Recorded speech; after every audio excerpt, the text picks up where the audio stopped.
I hope everybody is comfortable in their seating.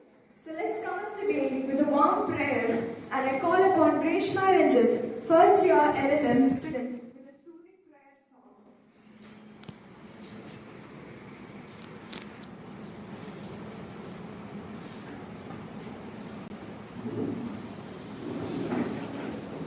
I request all of you to stand, please.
Thank you, Reshma, for that serene start.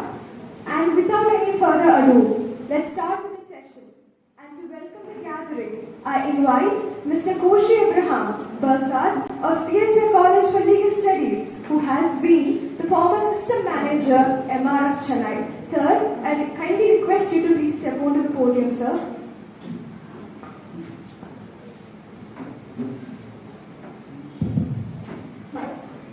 Good morning to all. Respected Reverend Dr. Dr.Adish C.Aggarwala, Professor Dr. Sabu Thomas, Dr. Govumaran, Advocate Adilan Nambudiri, Dr. Jose, Dr. George Joseph, Dr. J. Seema, Ms. Archana, and dear teachers and students. Today we are conducting our 6th annual Law Lecture and Navomy Award Ceremony. I am happy to see that many students are attending this function even though their exams have been scheduled. I am sure that the participation in today's program will help our students and teachers in many ways. Today's meeting is presided by Madhyala Diocese Treasurer and Bishop Commissary Reverend Dr. Sr.Advocate. We gladly accepted our invitation and presiding this function. Thank you, Achan, for your presence, and it is a great honor for me to welcome you to this function.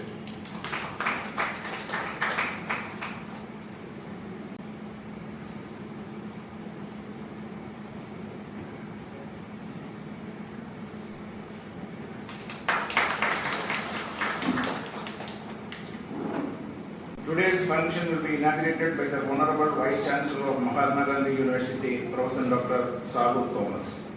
He is an outstanding researcher, administrator, and an excellent teacher who has students all over the world. Even though he is busy with many other scheduled programs, he accepted our invitation and attending this function. On behalf of this college, I proudly welcome you, sir.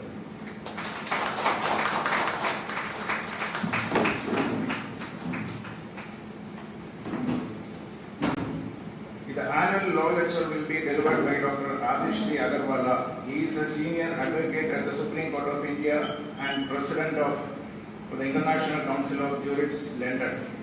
Also, he is the chairman of All India Bar Association and chairman of India Legal Information Institute. It is our pleasure to have you here today, and on behalf of this college, I welcome you, sir.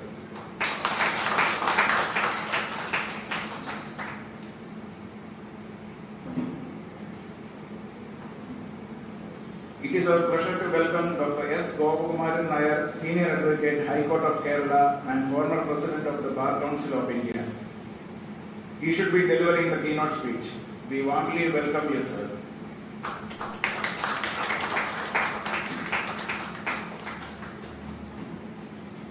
I also welcome Dr. C.S. Ajithan Nambudiri, who is the Vice Chairman of the Bar Council of Kerala.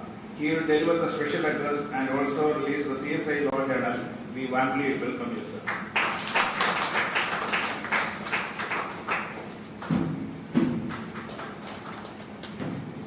I feel delighted to welcome Dr. A. Jose, who is a member of the Syndicate Mahatma Gandhi University, and he will be doing the felicitation and the presentation of the Navomy Awards. We warmly welcome you, sir.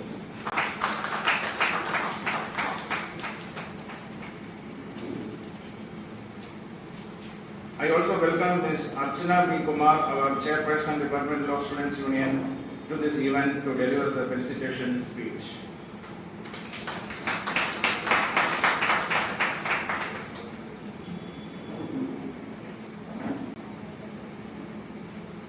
I welcome the parents of Navomy, Mr. Thomas Matthew and family, who institute the Navomy Endowment.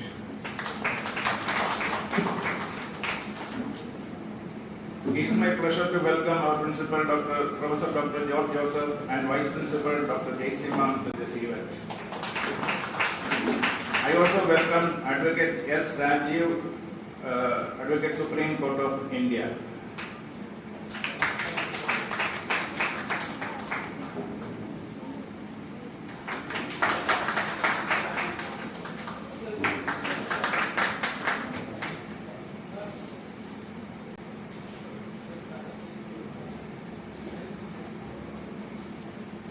Last but not the least, I welcome our adult teachers, non-teaching staff, and our precious students to this event. I congratulate all the award winners and our teachers who prepared our students to achieve these awards. Thank you all for once again, and have a great year. Thank you.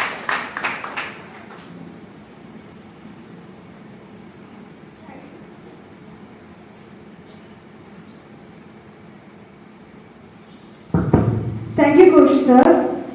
Today, we are gathered here filled with immense hope, and as an expression of this hope, I cordially invite the eminent dignitaries to the lamp lighting ceremony and to do the honors. So, sirs, please step forward for the lamp lighting ceremony. I request kindly that everybody stands for the ceremony.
Thank you, everyone. So since we started our day with the bright of light, so I request all the dignitaries to be seated.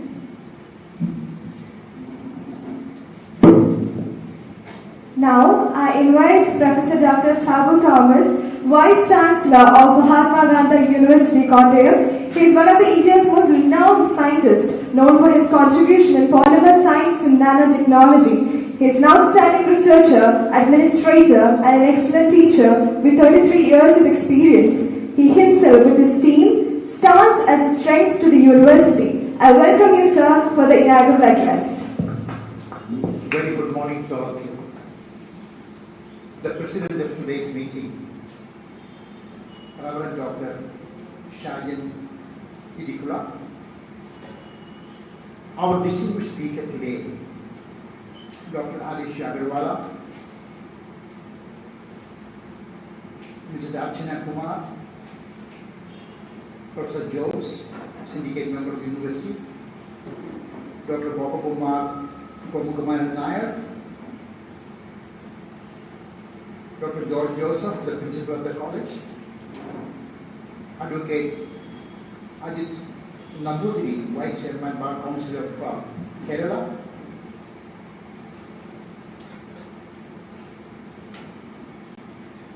Koshi Abraham, Dr. Casey, the Vice Principal, Thomas Matthew Otatai and Mrs. Thomas Matthew. They are our parish colleagues and friends, and our distinguished attendees, my good friend Dr. Matthew, all the faculty members, students, and participants. Let us give a big clap to principal and team for organizing a wonderful lecture series. I was told that this is the only college in the state of Kerala organizing such a series of lecture series every year under the leadership of our principal, Dr. George. This college is organizing lecture series, that too inviting leading experts in the country and abroad. This is something very unique for this college. And today we have the most respected Senior Advocate of Supreme Court of India and President of International Council of Jurists in London, Dr. Adish C.Aggarwala is with us. Let us give a big clap to As a Vice Chancellor of Mahatma Gandhi University, I am really excited to have Dr. Aggarwala with us. And I am glad that he could find some time to address the faculty members and students of this college. And I am also glad to indicate that this is one of our leading, growing law colleges of Mahatma Gandhi University. And I always watch the development, the progress of this institution. Dear colleagues, friends, students, as a researcher, as a Vice Chancellor, I am always interested in conferences, symposia, meetings and workshops. If you look at my campus, every year, my university campus organizes at least 10 to 20 international meetings, national meetings, workshops, and we have a Nobel lecture series in the campus. 7 Nobel laureates visit our campus. Dear friends, colleagues, students, as a result of these conferences, meetings, symposia, Mahatma Gandhi University has a huge network internationally. Huge network. And we have signed MOUs with some 200 universities across the globe. And we have massive exchange of students, faculty members. And you name any country in the world, Mahatma Gandhi University has at least 10 to 15 academics as our collaborators. And if you look at our publication track record, you can see partners from all over the world. Therefore, conferences, meetings, symposia, workshop, lecture series give us a lot of opportunity to interact, to collaborate, to network. Therefore, I request all the students, faculty members, to be very active. Listen to all the talks. We have keynote talks. Distinguished talk is given by Dr. Adish. Listen to these talks. Interact with the speakers and make network and collaboration. I understand from the principal that your college is sending students abroad for internship. Let us give again a big clap to the principal and the chief. This is the first self-financing college is able to send students abroad. I think I request all the students to make use of all these facilities, to strengthen your knowledge horizon. It is extremely important. And I looked at the title of today's talk, Future of Legal Profession, Avenues Open to Law Students. And I strongly feel that the field of law has to assimilate lots of technology. Technology adoption in legal studies is going to be very, very important. You have to learn artificial intelligence. You have to learn data science. Then only the productivity, the efficiency, the communication could be enhanced. Therefore, the law education would be restructured. And the students should be exposed to all global platforms. I hope that the principal and the team will take up all these challenges. And the students should be exposed to all the, new topics. And I request all the teachers, the curriculum should be completely outcome-based. The examination should be completely outcome-based. And when the law students get out of this campus, they should be leading jurists. They should be leading lawyers for the country. And dear students, dear law students, we have another important role to play. We have to transform our citizens into law-obeying citizens. That's very important. I had the opportunity to travel across the globe. And I find that the citizens are dignified, they're law-obeying. But in this country, we don't see that. If you drive a car, only few people stop the car in a pedestrian crossing. And this is the important duty of our law students, transform our citizens into law-obeying citizens. That is very important. And I am sure that this symposium will give a lot of insight into your curriculum, into your field of research, and I wish all the best for the conference. I am extremely delighted to have Navomy's parents here. Navomy had an untimely death, and I am pleased to note that Navomy's parents instituted endowments for these brilliant students. Let us give a big clap to Navomy's parents. And I hope that many endowments will come, to encourage our students. Endowments from philanthropists, endowments from different institutions. I can tell you an example. When I went to University of Pennsylvania, I went to the law department of University of Pennsylvania. You know how many endowments they have introduced? 100 endowments. And this could be a sort of model for others. We should have lots of endowments for the brilliant students who are passing out of this institution. So I don't want to elaborate further. With all your permission, I declare that the 6th annual law lecture and Navomy Award Ceremony has been inaugurated, and I wish you all the best and good success. And I request Professor, our principal, if you find some time, take our experts to our campus. I'll be very pleased to see them. Thank you so much. All the best. Thank you. And dear friends, since I am sitting for an interview at the university campus, I have to leave now. Please forgive me, excuse me. Thank you. Thank you so much, Professor Dr. Sarvatama sir. Despite your busy schedule, you found time to be with us. Thank you so much for your wise words.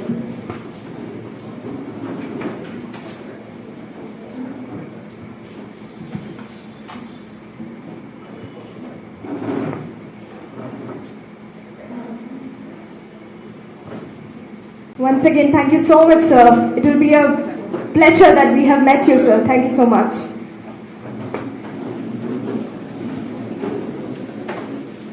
Now, I would like to call upon Reverend Dr. S.Advocate, Diocesan Treasurer and Bishop's Commissary, CSI Law Diocese Kottayam, for the presidential address. Acha, I kindly request you to please use the podium.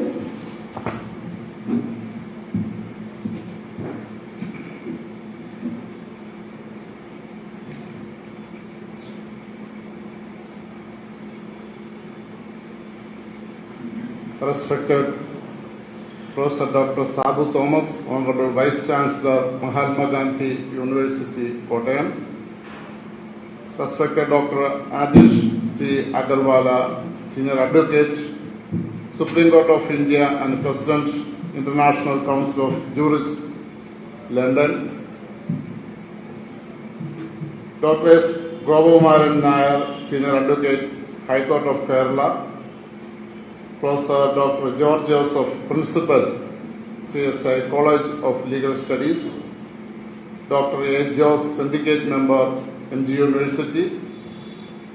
Mr. Koshi Abraham, Bursar, CSI College of Legal Studies. Advocate C.S. Ajidan Nambudiri, Vice Chairman, Bar Council of Kerala. Dr. J.C.T., Vice Principal, CSI College for Legal Studies. Ms. Archana B. Kumar, Chairperson, Department of Law Studies, Law Students Union, CSI College.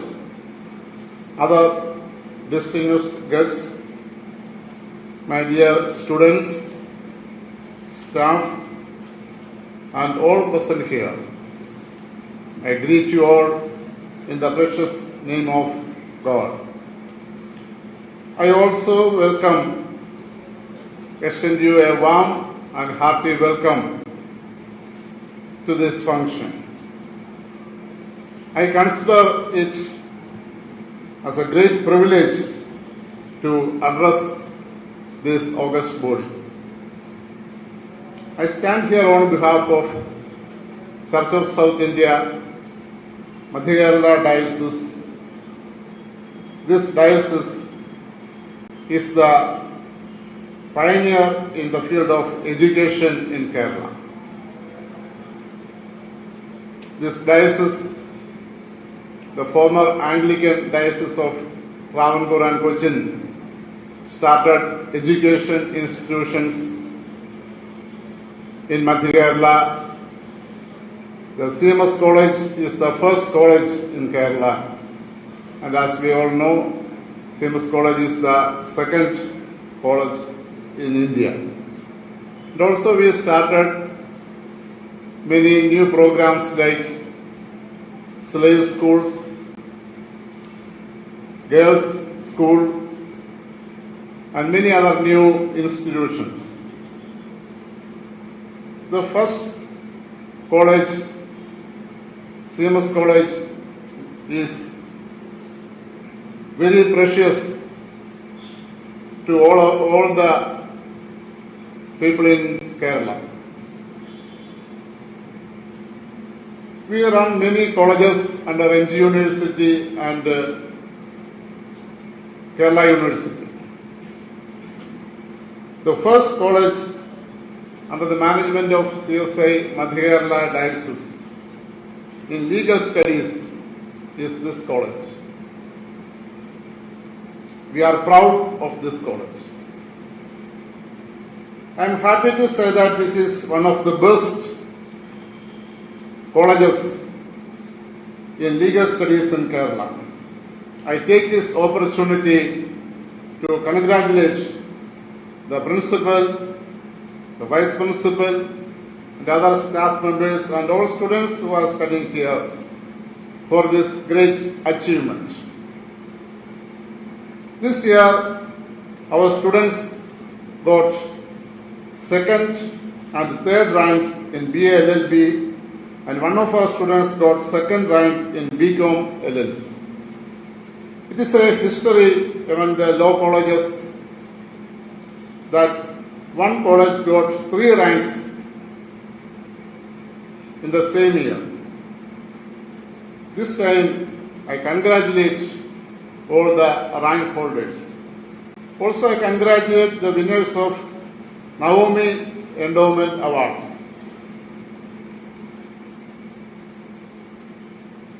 Best student in the first semester of the last 2 years.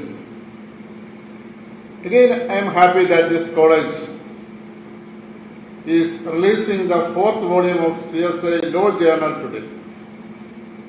I congratulate and appreciate all those who worked hard behind this great project. Law colleges have a great role in the shaping of the society at large. In India, we are facing many issues and challenges today. One of the major issues we face is the threat to secularism. India is a secular country. In our words and in our speech, we say that India is a secular country. But in the mind of us, India is not a secular country. Hate speech and blasphemy are growing in our society. Corruption, violence, nepotism are some of the major evils we face in our society today. I think those who are in the law field or in the judiciary can do many things to fight against these evils. All those who are studying in this college and all those who are in the law field can have a great role in molding our society into a corruption-free society.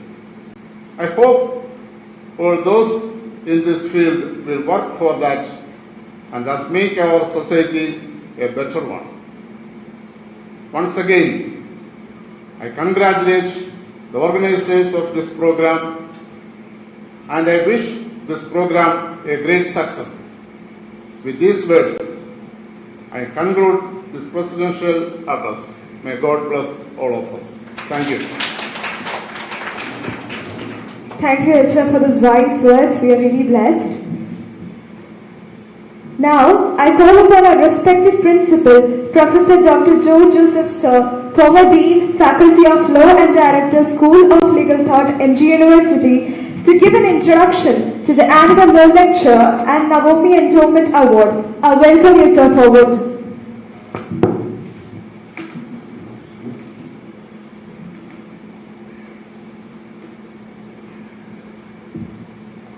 Most respected President of the function, Reverend Dr. Sr.Advocate, our chief guest of the day, Dr. Adish C.Aggarwala, other dignitaries of the dais, Advocate Rajiv, my friend from the media arts, distinguished invitees, my colleagues, knowledge staff, and my dear students. It is my privilege and an honor to say a few words about this annual law lecture and Navomy Endowment Award. Respected chief guest, rural law colleges like Abyss, that too in the southernmost part of this country, requires or seldom they get the opportunity to see, hear and interact with legal luminaries of this country and elsewhere in other parts of the world. One of the main intentions thrusting upon this organization of annual law lecture is students get at least an opportunity to see people like you. They can hear you They can interact with you and they can change their attitude. They can understand many things and they can mold their program of studies during the 5-year course. Here we are conducting 5-year BLB Honors course and BCom Honors course. The underallied students studying in metro cities in this country and even urban cities in this country.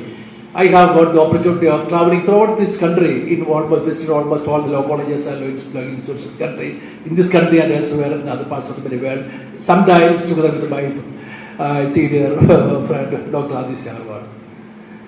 They are a privileged class.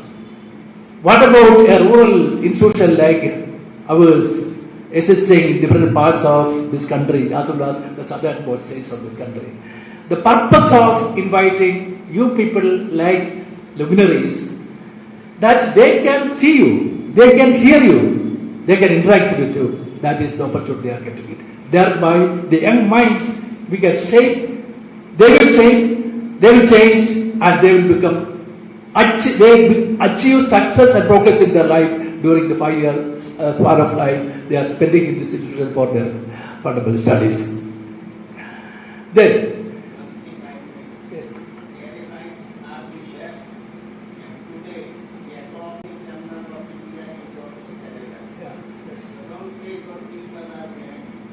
no. Our people are far and etc. After you will hear when they distribute these awards. We are not backward, but we are not getting sufficient opportunity to southernmost part to invite persons from Delhi and other persons from the world across. Now, what about this Navomy Award Ceremony? Our Direction Treasurer, Father Sergeant has already spoken to you.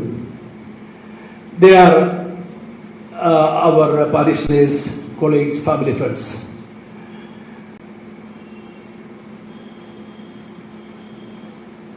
Navomy and Thomas Uty was the daughter of Mrs. and Mr. Thomas Matthew.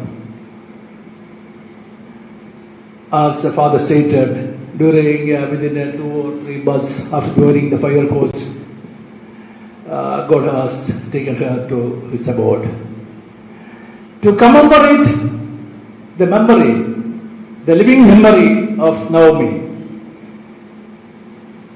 Mr. and Mrs. Thomas Matthew instituted an endowment in the name of their beloved daughter and our student.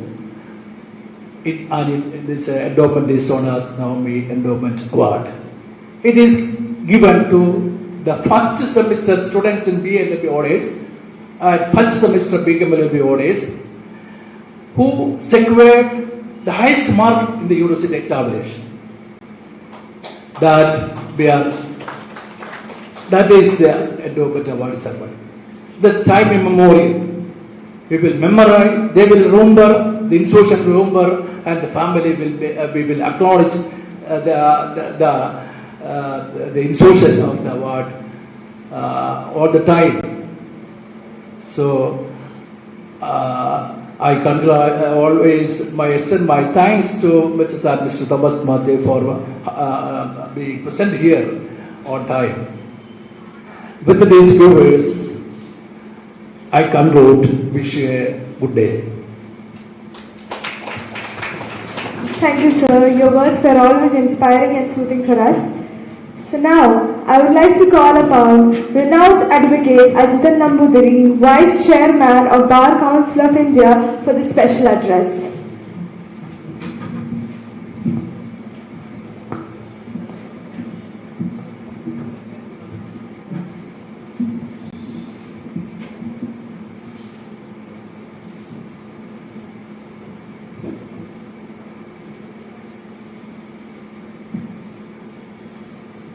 Morning, everybody.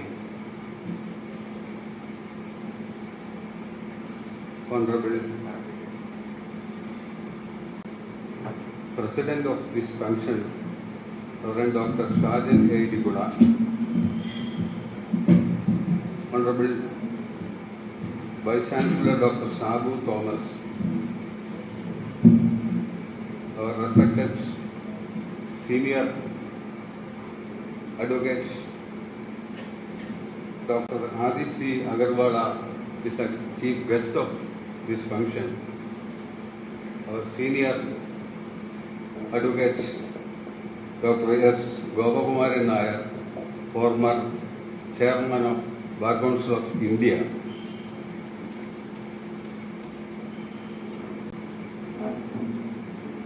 The principal of this institution, Dr. George Joseph sir, all other dignitaries on and off the dais, and friends. I express my sincere thanks to our principal, Dr. George Joseph sir, for inviting me for this auspicious function. We are assembled here for the 6th annual lecture and also the award ceremony of Navomy Endowment. First of all, I would like to present my friendship with the father of Navomy, Thomas Matthew. Here, the main topic in this lecture series is the future of legal profession and avenue open to the legal students in India. It's an important subject to be discussed in this present scenario. I think our chief guest will give a detailed picture regarding the past and present nature of legal profession and legal studies in India and also abroad. The legal studies drastically changed after the establishment of law schools in India, that is by Dr. N.R. Madhav. I express the contributions of Dr. Gopakumaran Nair also in this regard.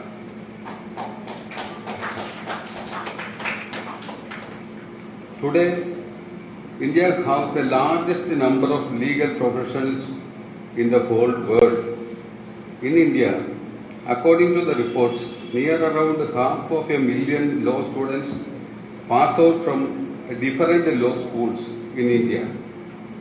There is wider scope of getting employment in the legal fields. Presently, to the future prospects of legal education are litigation, Indian legal service, teaching and writing, legal firms, corporate lawyers, etc., etc. In early stage, the concept of legal education was limited only to litigation, but now it was changed. The legal profession in India has reoriented itself. It has immense potential to ambitious and hardworking lawyers. The law is an instrument of change. It plays a very important role in the reconstruction of the society. Indian Constitution has given guarantee to the citizens social, economic and political justice. Now, the Kerala Bar Council is conducting 6 enrollment functions every year. More than 3,000 young lawyers entering into this profession. That is the present situation. Now, eminent senior lawyers are here. We are waiting for the lecture of our senior lawyers and also especially our chief guest, Dr.Adish C.Aggarwala. I am concluding my special address here. Once again, I express my thanks to all. Thank you. Thank you so much, Advocate Navomy, sir. It was great meeting you. You are a distinguished advocate and we are so happy to see you. Now, I cordially invite Dr. S. Gopakumaran Nair, Senior Advocate, High Court of Kerala, former President of Bar Council of India, for the keynote address.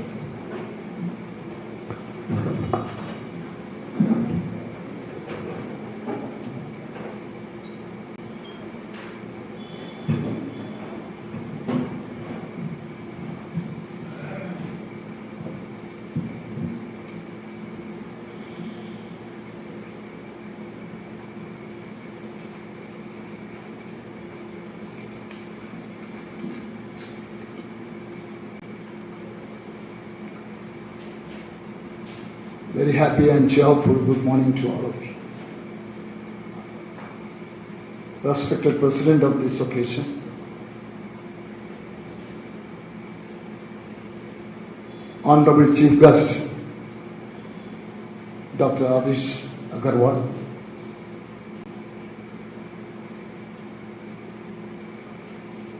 Honorable Dr. Sabu Thomas, Vice Chancellor in absentia here, Sri C.S. Achitan Nambudiri, Member of Bar Council of Kerala, which body I have headed a few years back, Professor Dr. George Joseph, Learned Principal of this college, Dr. A. Jose, Member Syndicate of the Mahatma Gandhi University,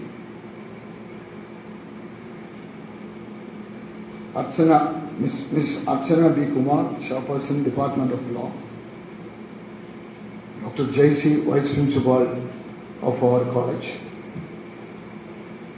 my esteemed colleagues in the legal fraternity, my friend Mr. Rajiv, Advocate of the Supreme Court, who have accompanied us, ladies and gentlemen.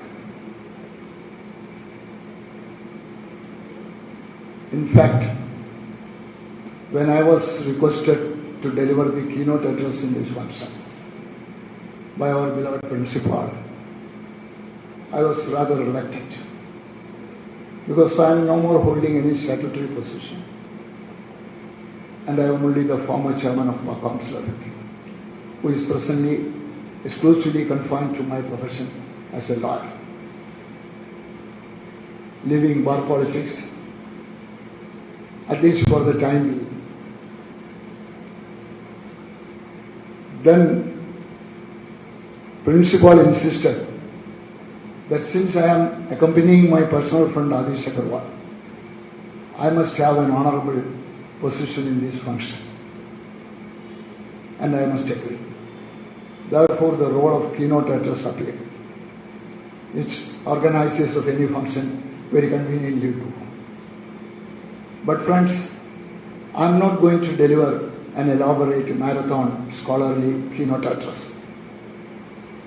I myself have informed the principal and Adish that I will only be sharing some of my experience in the profession, in the long duration of nearly half a century which I am going to complete. I am an advocate enrolled in 1973. Therefore, the purpose of this keynote address will be confined to interact with you and present some of my experience as a lawyer who started my career in the Municipal Court, later shifted to District Court, thereafter to High Court, and presently in Supreme Court. So, I have studied all these institutions from close quarters to the best of my ability. And I can vouchsafe I can somewhat authoritatively discuss with you the negative and positive aspects of our institution.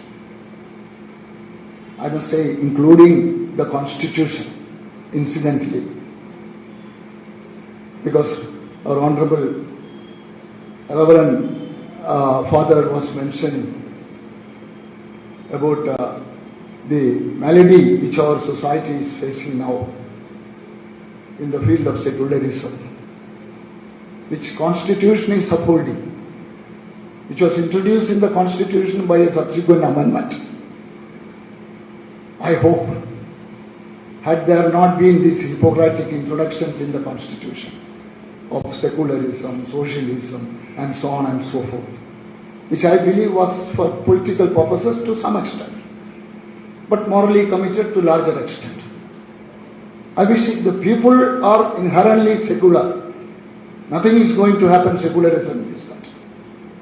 Instead of writing down in the Constitution, but politicians are working in the opposite direction.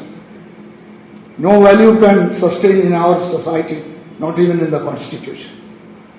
Not only in the field of Constitution, but also in the field of economics. What happened? I must say that after all these years of a healthy Constitution continuing in the country, for the first time, a political party having some allegiance, I don't say a religious-oriented political party, some allegiance to the majority community or to what we call a particular region have come to power. How it happened? Whose failure is it? Is it the failure of Constitution? And take the economic field. We have written that socialism will be our ambition. But now this country is being governed by half a dozen capitalists. Just like any other advanced Western capitalist countries, our country is also governed by people like Adani and big multinational croropatis. So this is the hard reality before us. We must have an introspection. The next generation lawyers, the next generation judges must have an introspection. To what extent our profession can resist this immoral tendencies in the society, in the country. Otherwise, as a nation, respectable nation, in the society of nations in the international field, we may not be able to survive. We will be riddled with caste politics, religious politics, and all sort of dirty power politics and practical politics in future.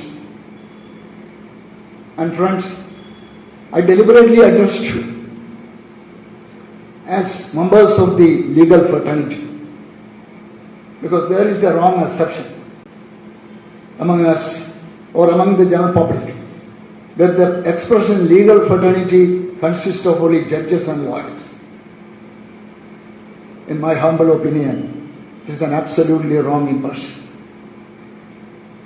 According to me, the legal fraternity consists of, in addition to judges and lawyers, law teachers and law students also. Today's law students are tomorrow's lawyers. Within a couple of years, many of you will become practicing advocates after having taken the solemn oath in the Advocates Act. And many of you may become judges in future. So legal fraternity, if it must have solidarity in the society, a powerful voice in the nation, must definitely include law teachers and law students also. We are a family. We are a joint family.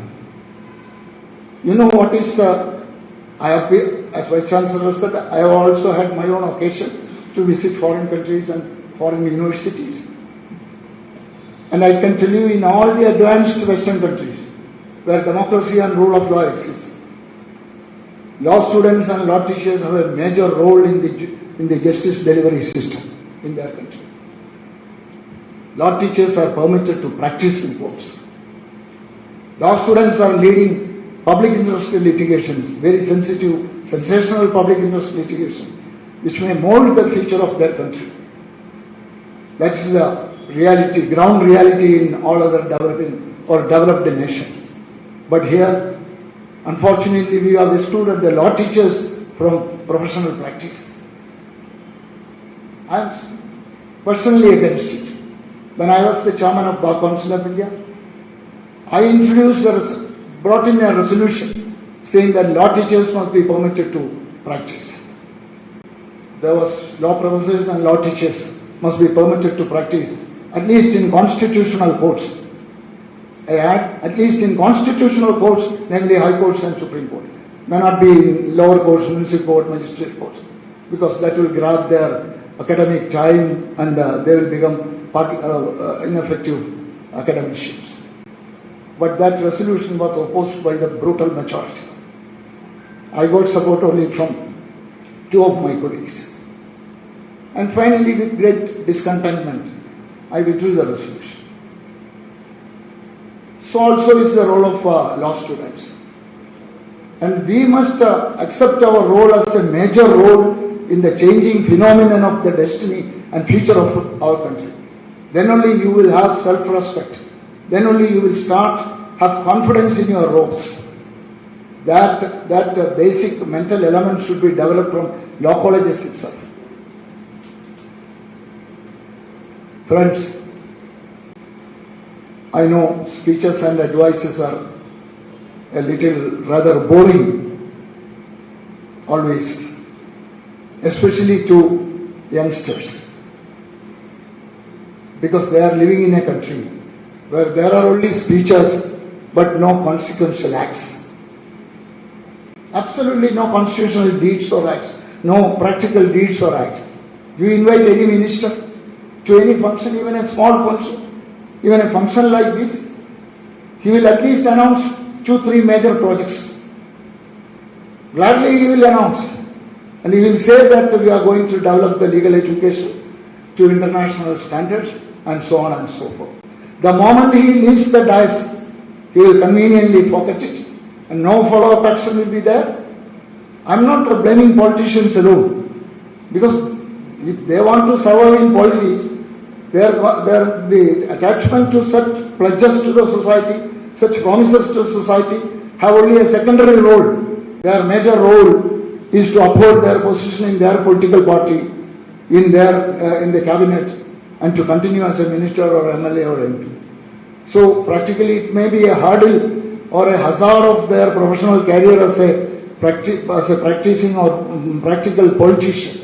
But the fact remains that why younger generation is starting losing faith in the older generation, because older generation, passing out generation is hardly an example before the younger generation for leading this nation.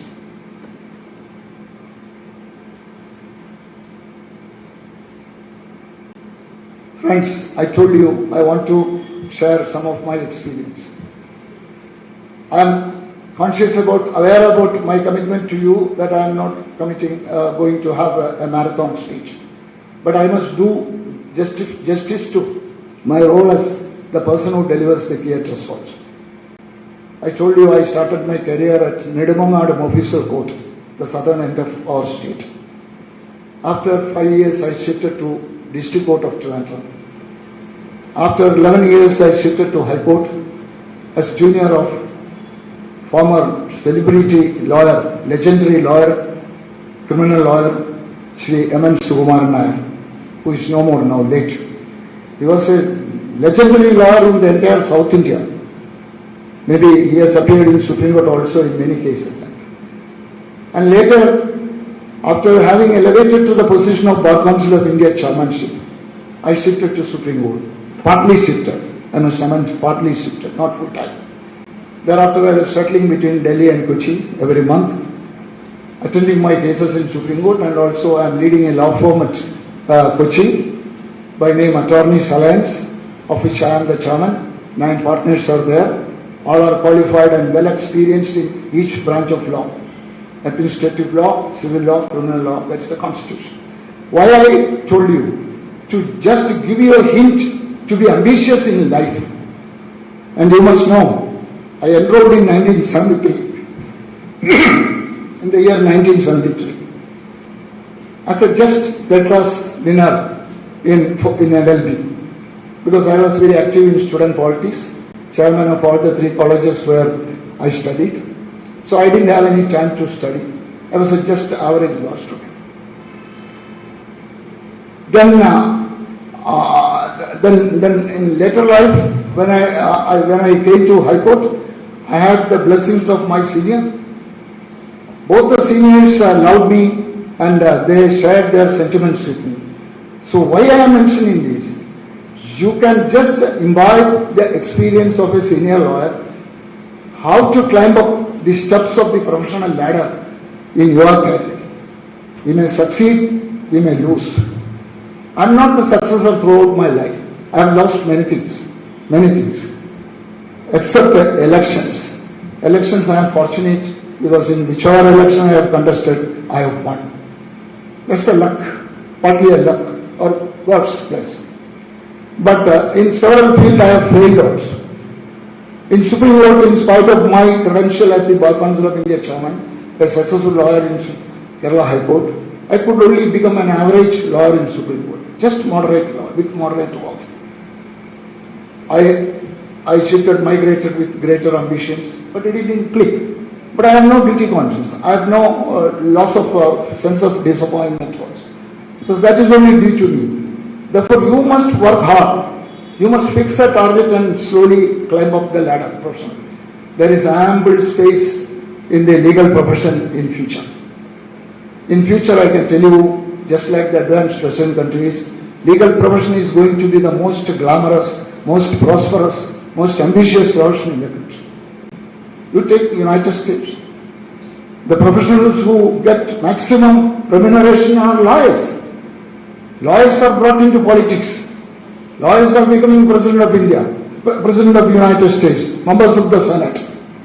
But unfortunately, very pathetically, very disappointingly, in our country what is happening now,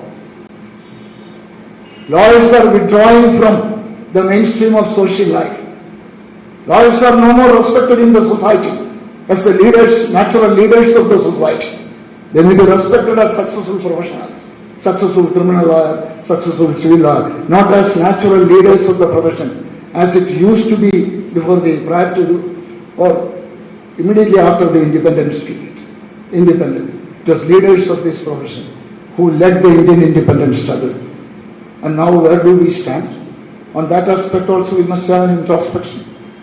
For public functions, film stars will be invited, sports people will be invited, Abkari tycoons will be invited, every other person in the society will be invited, but not a lawyer. Lawyers will be invited only in exclusive functions, our family functions like law colleges or somewhere else. That also is very rare. Who is responsible for this?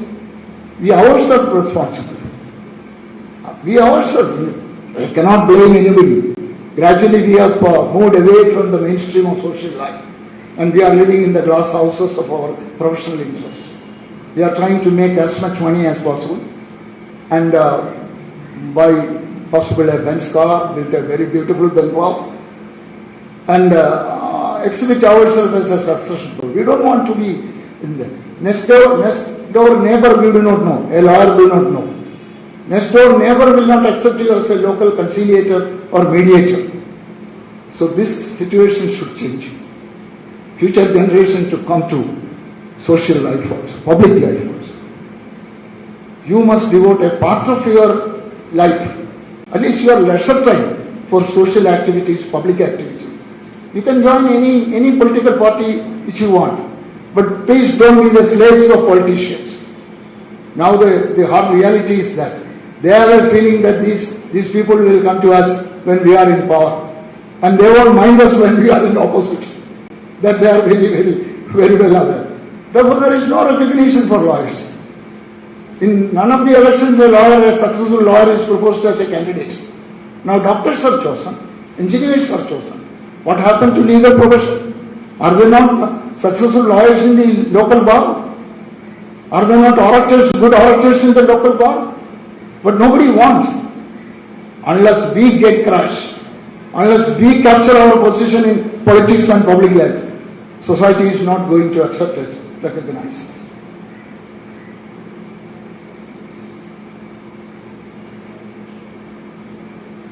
Friends, regarding some of the changes in the legal education that we have undergone, before coming to the future, again to the future of the legal profession. I have already mentioned, legal profession has a very, very bright future. And this is in fact, in reality, I have experienced, this is the most comfortable, most leisurely, most prosperous profession in the present day time in our country.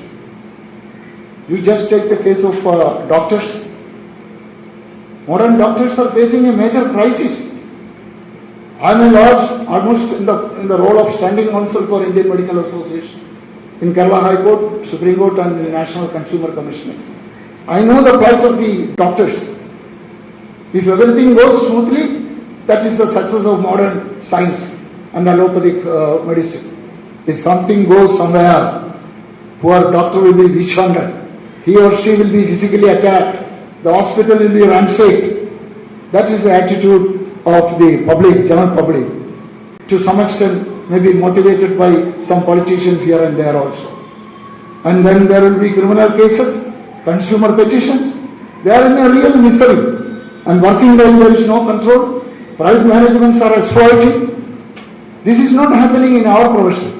Provided you are willing to work hard in the profession, follow your model, your senior as your model, join with a good senior if possible, a conscientious senior. I say good senior, I don't mean a senior who travels in Benz car or Audi or Jaguar. A conscientious senior who is willing to set apart some of his time to assist his youngsters to come up. And then you work hard. It will be rewarded in future. Undoubtedly. Income may be very high, may be moderate, but you will have a leisurely, peaceful, contented life in your own city, in your own village in the municipal court. If you want to shift in the constitutional court, nobody is going to transfer you. You need not run after any politician to get a transfer to a lucrative taluk or a lucrative hospital. Because we have built up our career, we are the masters of our career, and that is the reality.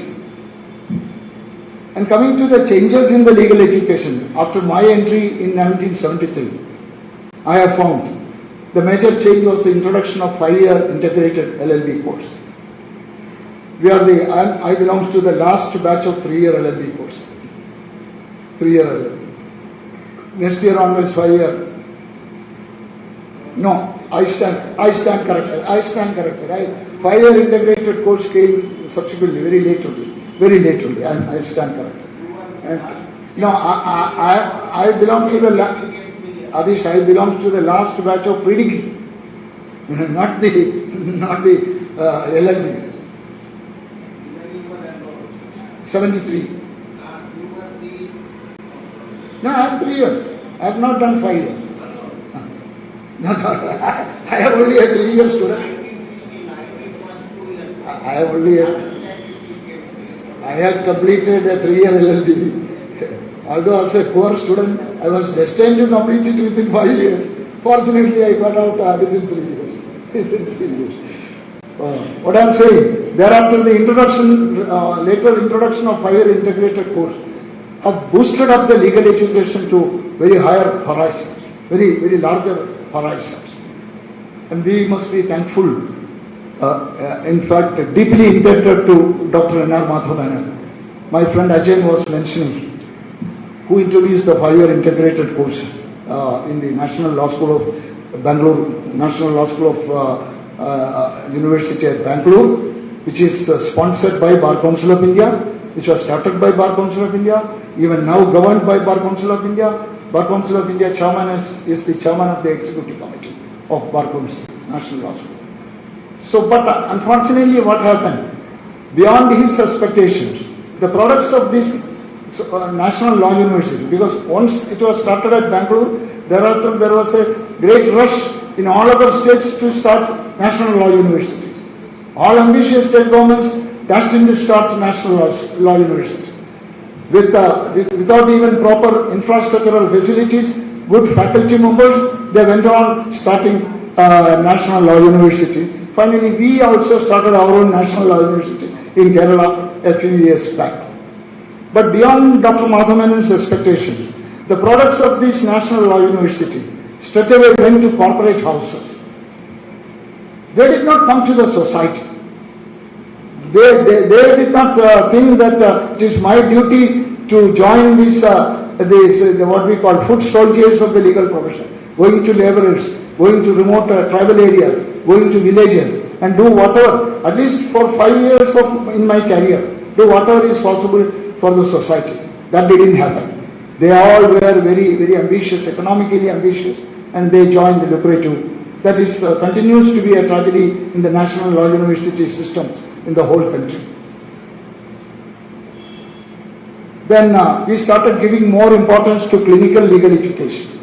Earlier it was all teaching classes, lectures by professors, by lecturers. And I distinctly remember my career as a student. Some of the lectures were very attractive, very interesting, humor-filled, and some were boring, some were most boring. So depending on the quality of the lecture, students remained in the classrooms, all others were given freely attendance, and we could have gone out to spend time wherever. But that situation has completely changed. Now law colleges have become well disciplined. Earlier during my college days, law colleges were in fact to some extent nurseries of very violent student politicians.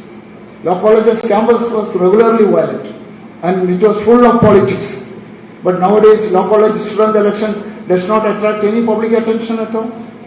Even in Ernakulam, Maharajas College union election gets more publicity than government law colleges union election. Then LLM, 1 year LLM course was introduced. That again was an academic foolishness according to me. I must use the harsh word of foolishness with due respect to the academicians who took the initiative for that. How could in a country like India, with a just mediocre standard of an average LLB student, introduce the postgraduate course for 1 year? They blindly followed the system in Western countries. There even an average LLB student has got his own mission. Without even the continuous assistance of his professors, they are working in the libraries, they are working in tutorials. I'm sorry, I don't know whether I would be able to attract your attention because too much of academics will be, as I said earlier, boring also. But this is not a speech where I can introduce humor and other things. So, this introduction of LLM, 1 year LLM was a very, very sad thing. But fortunately for us, now UGC has understood the folly they have committed and we are removing the, recently you all must have read, judiciary also intervened and this 1 year LLM is going to stop. Because 1 year LLM means we get hardly time to submit our dissertation. The dissertation which an LLM student needs to submit itself consumes about more than 6 months to prepare a serious dissertation. With the balance 6 months, what you are going to study as a postgraduate student.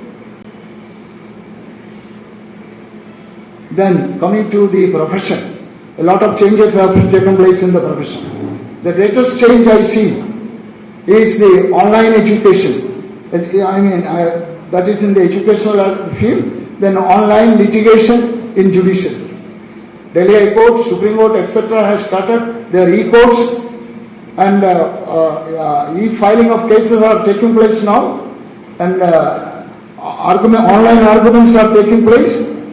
But there again, now I feel Supreme Court is doing a folly because earlier it was a hybrid system. Whoever wants to argue online, they can argue online and whoever wants to be physically present, they can.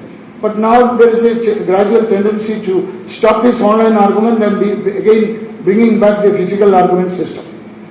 But that may not be advisable, I think, because we thought of online administration of judiciary, the dispensation of justice, at least quarter of a century back. But we could not successfully do it. Supreme Court could not do it. None of the High Court could do. But when COVID came, COVID brought these technological changes. And that change has come to stay. Now we are accustomed to e-filing. We are accustomed to online hearing. And according to me, in fact, online hearing is a little more comfortable because we don't have that tension. Even now I feel tension before I start a case. Once it is started and proceeding, then I forget it. But senior most lawyers also, that starting trouble is there. But as far as online, we are not seeing our colleagues, anybody else. We see only judge and the opposing counsel and ours. You can freely argue. But physical, that tension, that aura of the court, that a group of lawyers, we don't know whether our presentation will be nice or not. All such mental element will work as taboo.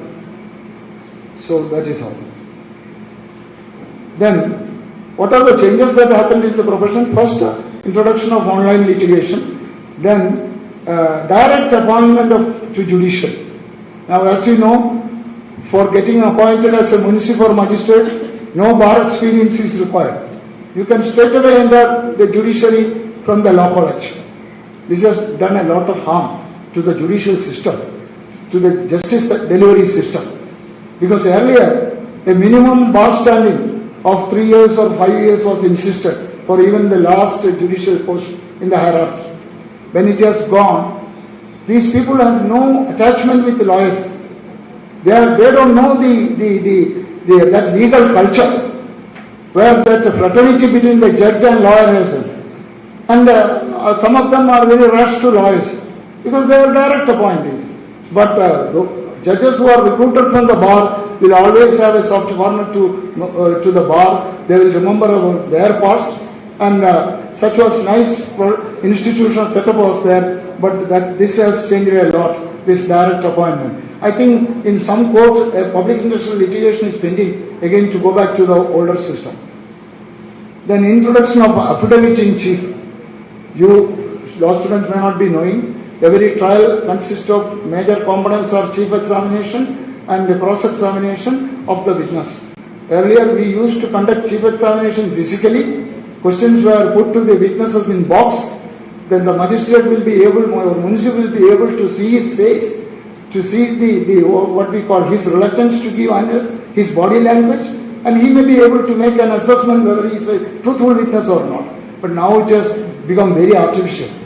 The pleadings in the plaint or in the private complaint will be put as an examination affidavit in chief, and it will be filed.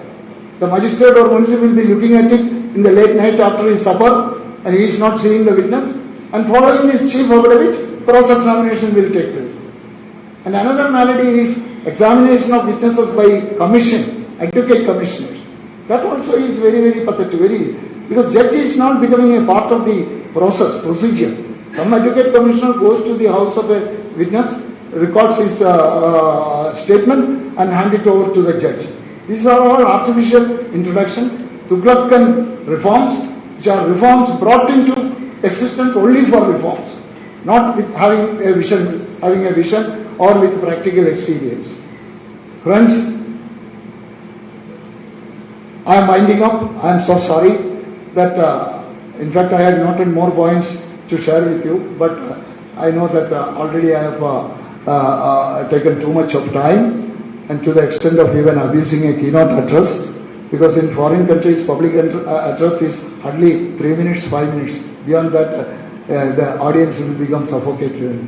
We are used to long speeches. And friends, my request to you, you work hard, you build up your career, you be disciplined. The Honorable Vice Chancellor was sharing his sentiments that legal profession should be in the vanguard of leading the society by being disciplined citizens. Advocates Act says, the introduction of our profession, Advocates Act says that a lawyer should above all be a gentleman and a lady. Then only you will be doing justice to your profession and your role in the society. Friends, I am extremely happy to share this much of time in the morning with you. I am in fact grateful to the Honorable Principal for having given me this opportunity. Although I put it in a little sarcastic tone at the beginning. That's the justification for my... because above all, a speaker should be honest also. No, not only a speaker,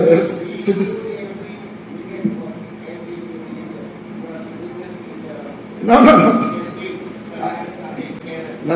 I understand the game behind it. You being the chief guest, you insisted that if my friend accompanies him, he should also honorably accept it. Please. So you can expect how much of time Adish Aggarwala will take. And I think I am thankful to all of you. Thank you, sir. It was indeed very thought-provoking, I must say, and it was very entertaining as well. So, sir, it was also like very thought-provoking in the sense we can think about a lot of things in a new way. So, thank you so much, sir. Now, we'll be having an honoring ceremony. We will be honoring Reverend Dr. Sr.Advocate on this occasion, and it will be adorned by Dr.Adish C.Aggarwala, sir. And I request both of you to please step forward and adorn him with the International Jurist Council shawl and honor this occasion. Please give a loud round of applause, please.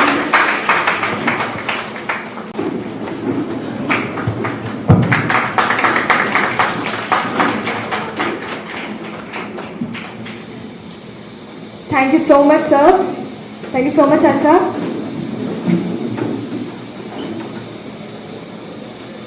Now, we will be moving, there will be change in the schedule. We will be moving into the award ceremony of the rank holders of university 2 years. It will be 2020 batch, 2021 batch rank holders will be honoring today.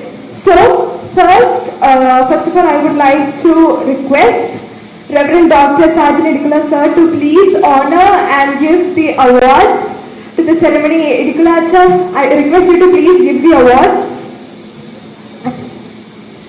Yes, sir. Awards to the rank holders, university rank holders. First, I would like to welcome 2015-2020 batch BCom LLB second rank holder, Meenu Abraham, onto the dais, please. She did a wonderful job and it was such a great mark she has scored. Please give a loud round of applause, please. It was like a great honor.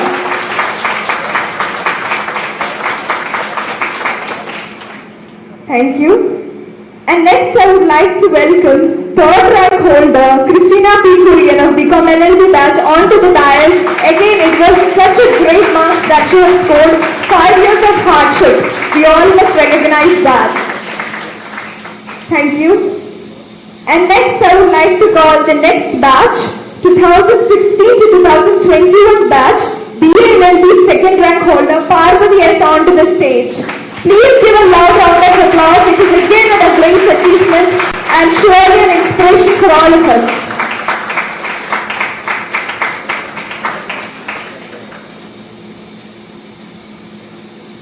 Thank you. Next, I would like to call BCom LLB second rank holder Olivia Sarah Thomas onto the stage. It is again a great achievement. Please, I welcome you to take the memento.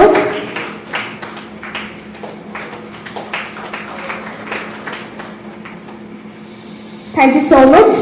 And I would like to call BA LLB third rank holder Leona onto the stage to please receive the memento, and it is again a wonderful achievement our seniors have shown us. It is a great inspiration indeed. Thank you. I request all the dignitaries to please be seated. And next to note, we also, this is a very proud moment for our college. We have a 5th rank holder of Kerala Judicial Service Exam 2013 to 2018 batch, Mr. Ajay Krishnan S., who is absent right now because he is undergoing training, but we as a whole give a lot of best wishes to him for his future endeavors, and we are so proud of him, though he is not present with us today. So next, I would like to carry out with the felicitation. So for that, I would like to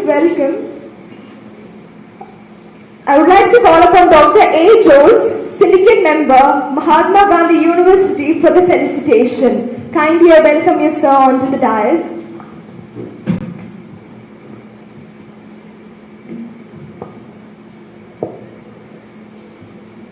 Respected Chairman, Reverend Dr. Shajan, the Chief Guest of the Day, Adish C.Aggarwala, other dignitaries on the dais, dear respected Principal and faculty members, Senior Advocates, and my dear students. As you know, I am expected to offer felicitation in this August gathering. Before going to the topic, may I congratulate faculty members and principal for continuously organizing this sort of a lecture series. And also, I congratulate the parents of Navomy for instituting this sort of an award. As I have an impression that I am not perfect in interpreting legal matters, I have noted down certain sentences and it will be completed within 2 or 3 minutes. As we all know, legal awareness, which is the core of this discussion, is the legal consciousness that empowers individuals regarding issues involving the law. Besides being an eye-opener, legal awareness is the key fighter against exploitation, and it aids a person to liberate himself from the executive or any other established authority. According to P. Sadashivam, the former Chief Justice of India and former Kerala Governor, legal literacy is the core of the survival of our constitutional democracy. Our entire judicial setup functions on the presumption that all people are aware of their legal rights and can approach the concerned institution. Actually, the majority of our citizens are unaware of the country's legal structures as well as their human rights. People may be conscious of it, but because of their economic and social disadvantages, they are unable to afford it. By the 42nd Amendment of the Constitution in 1976, the Parliament of India incorporated a particular directive principle, Article 39A, intending to provide free legal assistance to deserving members of the society. Legal aid for the oppressed is essential for the rule of law and is necessary for the life of the stable society. Enlightening of legal education consists of a variety of events aimed at raising public consciousness about the law and the justice system. It also involves the areas of research that are related to these practices. It is in this context that we realize the importance of law imparting institutions in the country. Starting from the Bar Council of India at the top to the last law student, a new orientation is to be given, that is the upliftment of the marginalized through proper disbursement of legal remedies. To attain this, the legal experts must stand together, forgetting all other temptations. I put temptation in quotes. This will result in a new era in legal understanding and disbursement. With this, may I conclude my felicitation remarks. Thank you all. Thank you, sir. It was very crisp and very legally informative. Thank you so much. Following, I would like to call upon Ms. Archana B. Kumar, Chairperson, Department of Law Students Union, CSI College for Legal Studies, for the felicitation.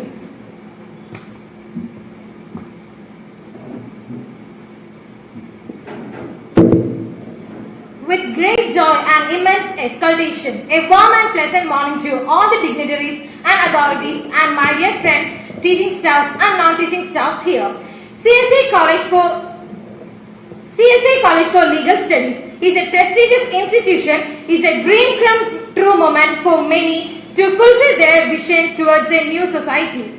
Yes, a new society through enhancing and enlightening the quality of education and strengthening the grit and determination of our students to reach academic excellence based on values. Yes, that is our goal, mission and motto. The dynamic minds and hard work of our students union and college authority to uphold the pride of our institute to catalog the challenges we faced, we endeavored, we made, and the success we achieved to showcase that we were today what we will be tomorrow.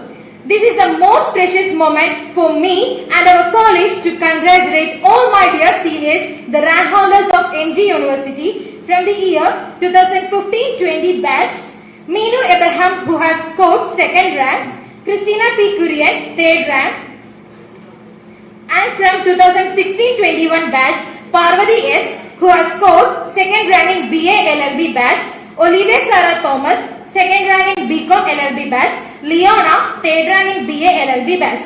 And I would like to congratulate all the students who were awarded Navomy Endowment for the first semester toppers of the batch 2018-23, Archana B. Kumar, BCom LLB batch, Sujati Suresh, BA LLB batch, and 2019-24 batch, Betsy George, BCom LLB, Anaga Krishnan, BA LLB. And this is a proud moment for me and my college to congratulate Advocate Aji Krishnan S., who had scored 5th rank in Kerala Judicial Service Exam. So now I would like to congratulate all the students mentioned above, and I would like to give a best wishes to them for their bright future. Thank you. Thank you, Archana. Next, again, we'll be having an honoring ceremony. And for that, I would like to welcome Dr.Adish C.Aggarwala, sir, to honor Dr. A. Jose with the judicial shawl of the Jurists in London. Everybody, please give a round loud applause.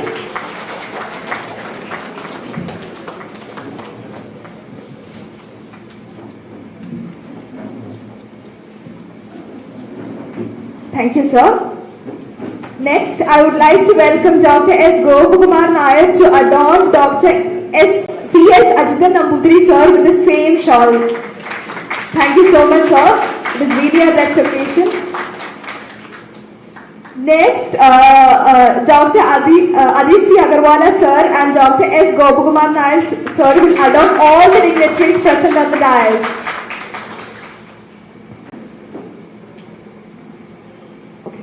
Yeah.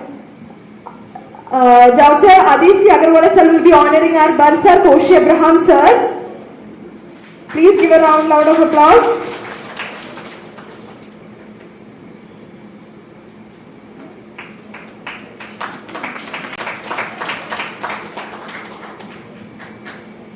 Thank you, sir. Next, we'll be adorning Mr. Thomas Matthew, sir, who is the father of Navomy. It is such a great honor and we are so blessed to see this occasion.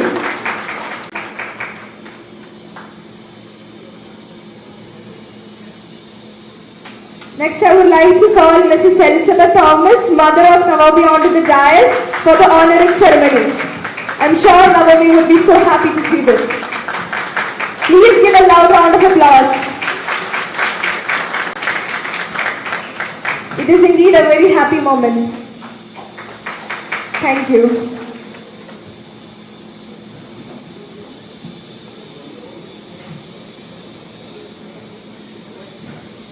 Next, we'll be honoring our beloved Vice Principal JC ma'am. Please give a loud round of applause. We are so happy, ma'am. Thank you so much, dignitaries. Next, we'll be moving on to the much awaited session, and I'm sure we all budding lawyers are really waiting for this occasion. So, we will be moving on. Yes, sir. Yes, sir.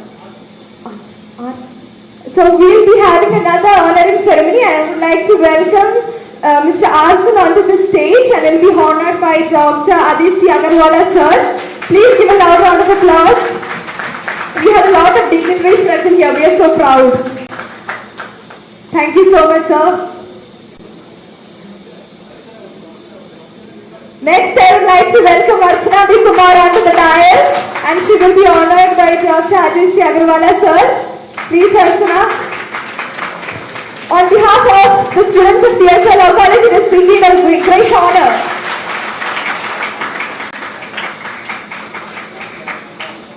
Thank you so much, sir. Thank you so much, sir. Next, I would like to welcome Advocate Rajesh sir onto the stage, who is a Senior Advocate of High Court. This is also, and again, a wonderful opportunity. Thank you so much, sir. Thank you so much, sir. You are really blessed to have a lot of dignitaries, and I must say it is indeed a bright thing to watch with our eyes.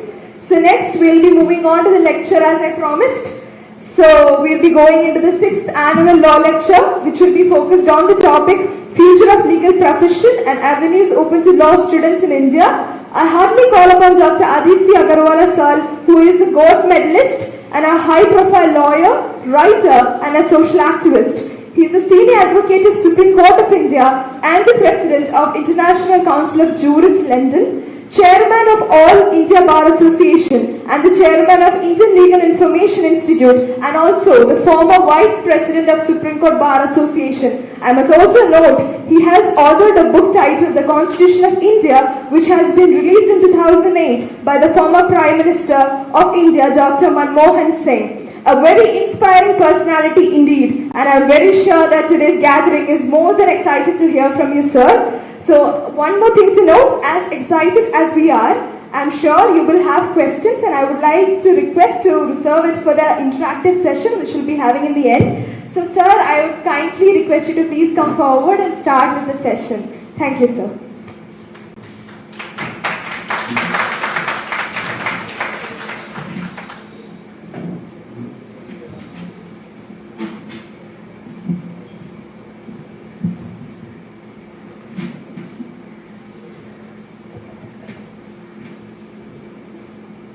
Most respected Dr. S. Gopakumar Nair, the former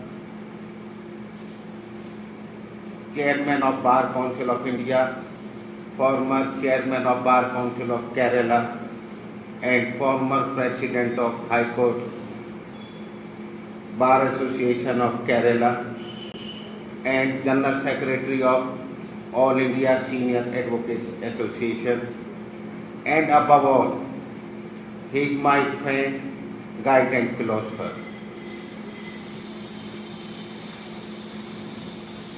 Vice Chancellor of the University, Professor Dr. Sabu Thomas, in absentia, he delivered his speech. Most Reverend Dr. Sajan A. Idikula, Diocesan Treasurer and Bishop Commissioner CSI Madhya Kerala, Diocese Kottayam. In absentia, just now he had gone for meeting. My dear friend, Advocate C.S. Ajit Nambutri, who is the distinguished Vice Chairman of Bar Council of Kerala, and most beloved teacher, philosopher, Dr. Professor George Thomas, who is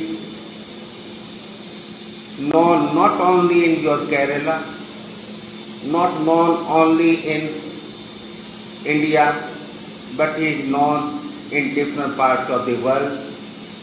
When I am visiting different universities in different parts, when they know that I am a citizen of India, they ask me about Dr. George Joseph. You are lucky that you have a teacher, you have a principal who is known throughout and who has dedicated his life for promotion of legal education and how to make the students the best citizens of India.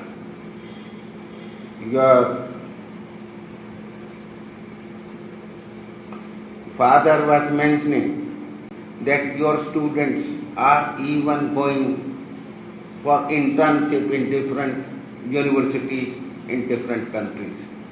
This is great achievement.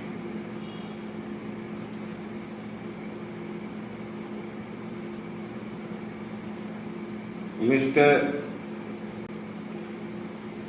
Thomas Matthew,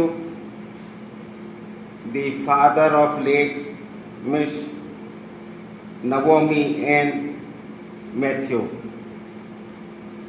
The mother is also here. They have started this endowment to recognize the brilliant students. This is a recognition not only for you. This is a movement to tell other students that they have to work hard. If other students will also work hard, then you will make really India a first nation, first position in the world. Our Indian community is most hard-working population. I traveled throughout the world. I have not seen hard-working people like Indian people, because we can work in a temperature of minus temperature also in Kashmir, in Himachal Pradesh, and we can also work in the temperature of 50.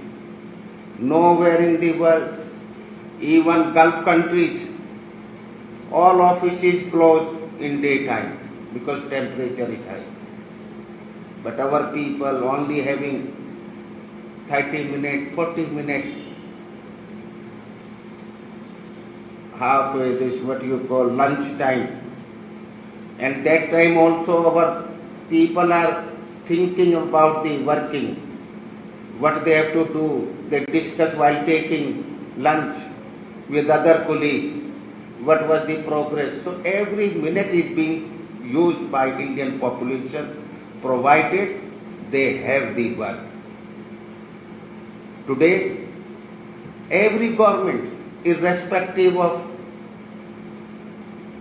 their political affiliation, every government in India, whether it is BJP, whether it is Congress, whether it is Communist, whether Akali, Samajwadi, every government wants to serve the Indian masses with their capacity.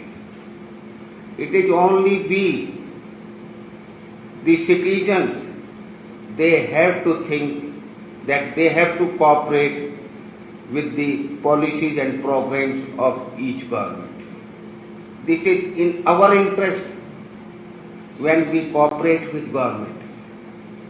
There can be different views. Today, as our most reverend father had pointed out about the secularism. Everybody has, this is India. In India, every citizen has a right to express his views. Nowhere in the world such freedom is available. Whether it is US, whether it is UK or any other developed countries. What is the situation of America when this our World Trade Center was attacked? The president of US was taken to unknown place. They were so much frightened that they were not permitting people from Muslim countries they were not giving visas. They were misbehaving with Muslim people. Even our most famous actor, what was the position when he was being screened? a American airport.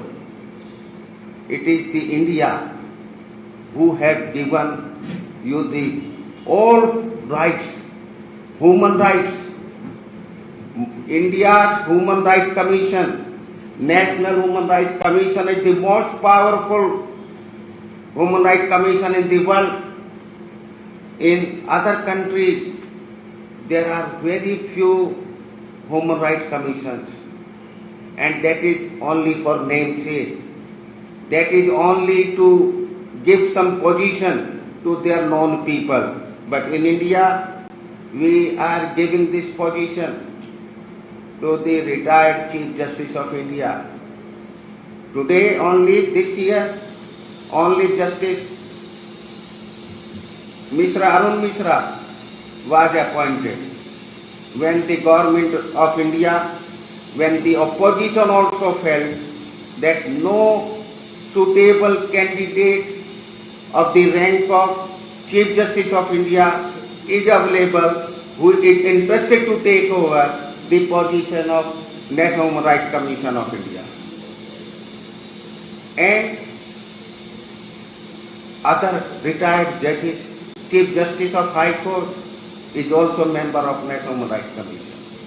In every state, the state government is constituting the National State Human Rights Commission with the rank of chairman of the rank of the Chief Justice of any High Court.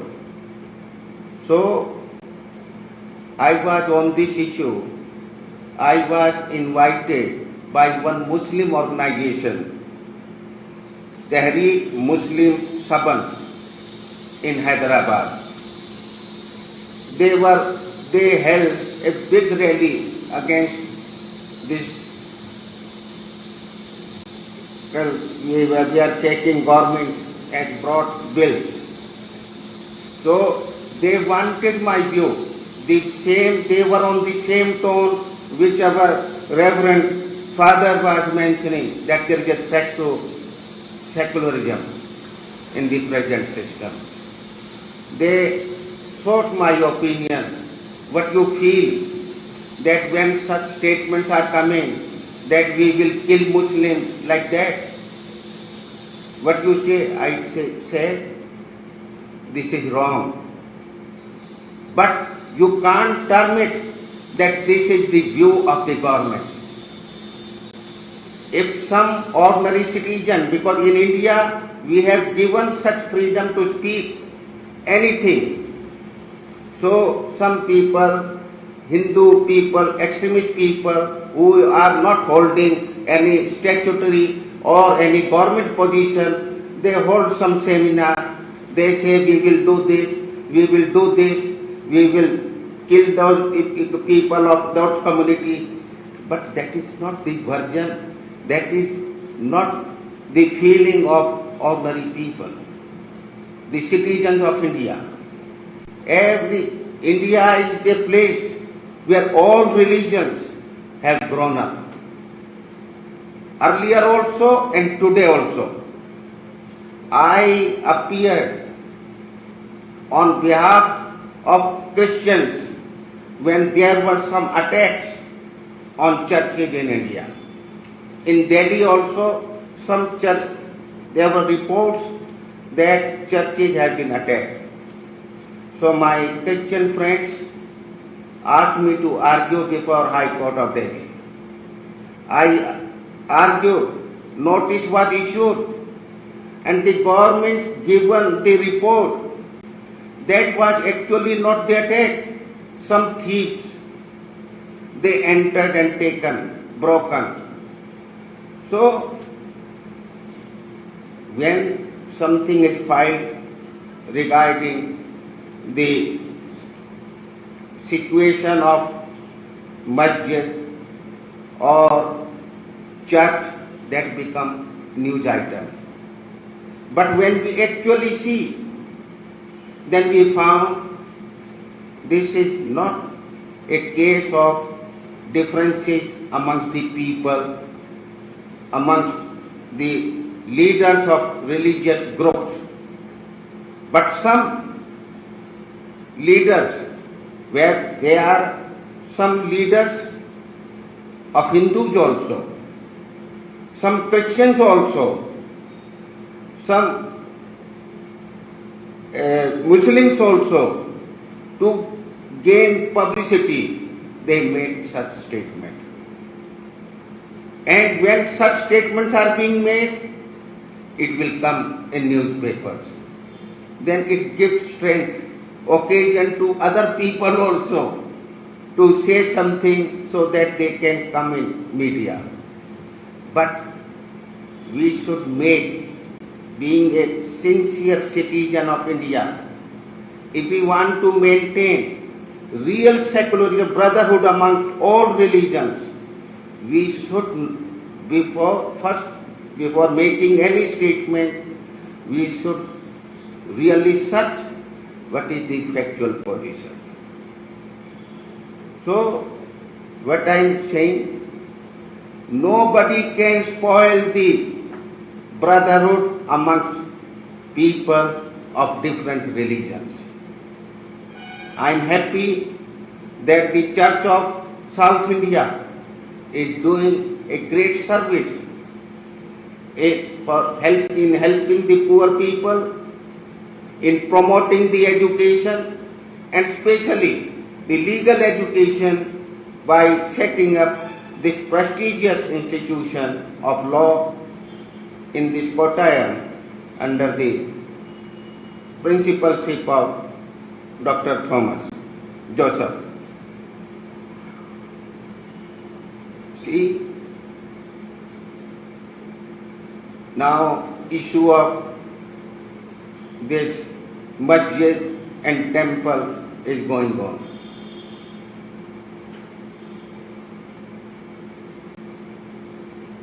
We should see what you have seen when the decision of Ram Janambhoomi and Babri Masjid came. What happened? People were thinking that there will be so much war amongst two communities, two religious people. Nothing happened, because people of India are having the respect for the judiciary. Both groups were represented by eminent lawyers,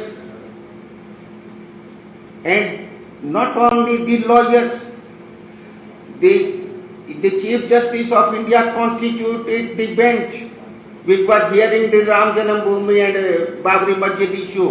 When there was one judge from Muslim community, the one judge, Muslim judge, was also part of that bench.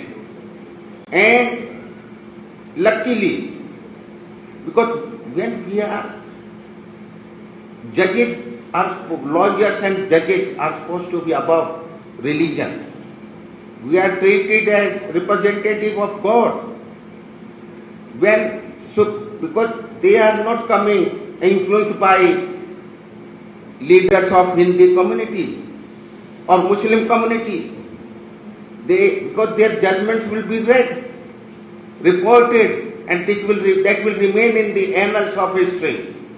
So everybody thinks by passing the order in such type of cases, where every word, every comma and full stop will be interpreted not only by the lawyers and the judges practicing or working in India, but throughout the world.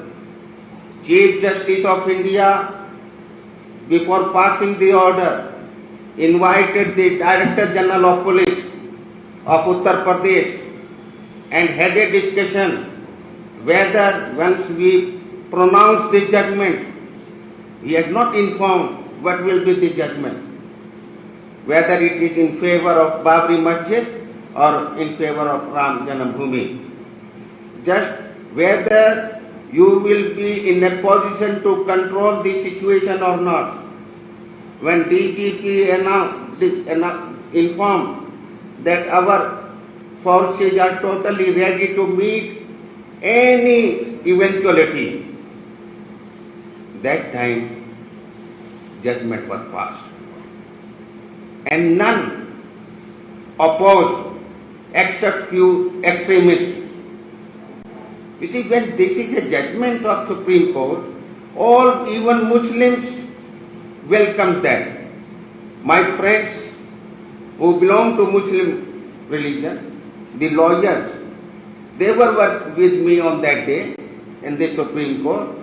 They welcome, because and judiciary in India are being trained in a manner that they have to see what is the law and what is to be announced at what time.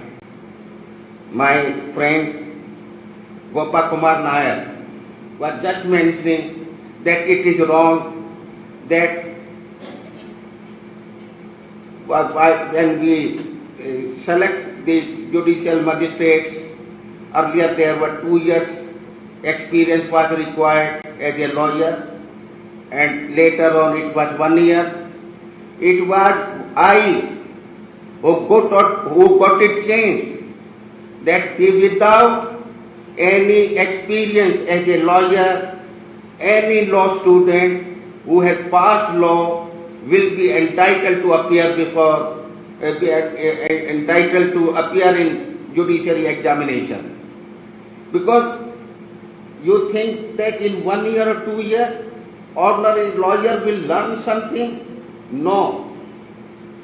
Only even after having this internship, I know new lawyers are not in a position to know which side the petitioner or the respondent lawyer has to stand. This is only sheer wastage of time for the young lawyers to remain in the profession, not earning, not learning, and wait for 2 years to appear in the examination. What we did, that once you are selected as a judicial officer, we are giving training. In each high court, there is a judicial academy. For 1 year, we are giving training to selected officers. They will be taught how to write. They will be giving assignment. They will sit with the other sitting judge with the dais and learn how he is behaving, how to write judgment. They are also, even the judges of Supreme Court are being taught in National Judicial Academy, Bhopal, that we judges should not only know the law, they should know what time it is to be announced. Sometimes when we see the situation is grave, if we announce the judgment of any case, there can be land order problem. We delay the pronouncement of the judgment. People used to say Narasimha Rao ji was not taking any decision. This was totally wrong concept. Narasimha Rao was the most decisive person, a Prime Minister of India, who took a decision when he was having a minority government, but still he took a change of that from socialism to this economic liberalization he brought. Manmohan Singh was his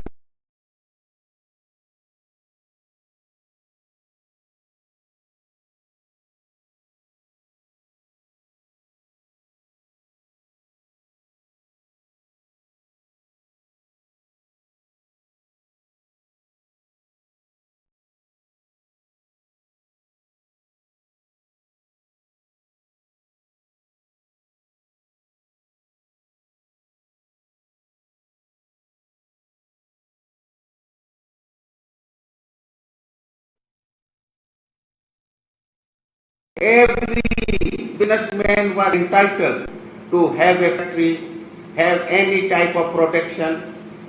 Know that only the rice mill will be the state government has given authority to one industrialist. Only he can manufacture. No.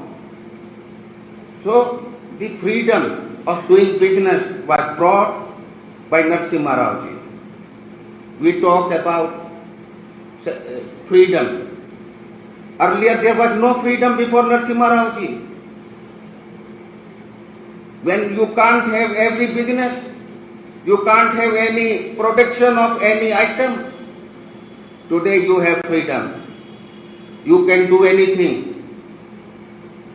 Modi ji has brought total, now no corruption is less. When you give it open, everything is on internet. This ITI was brought by Rajiv Gandhi. When ITI, you have become, everyone has become member of legislative assembly or member of parliament.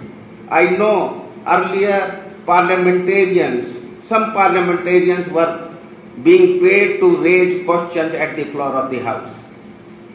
Today, online you can apply for ITI.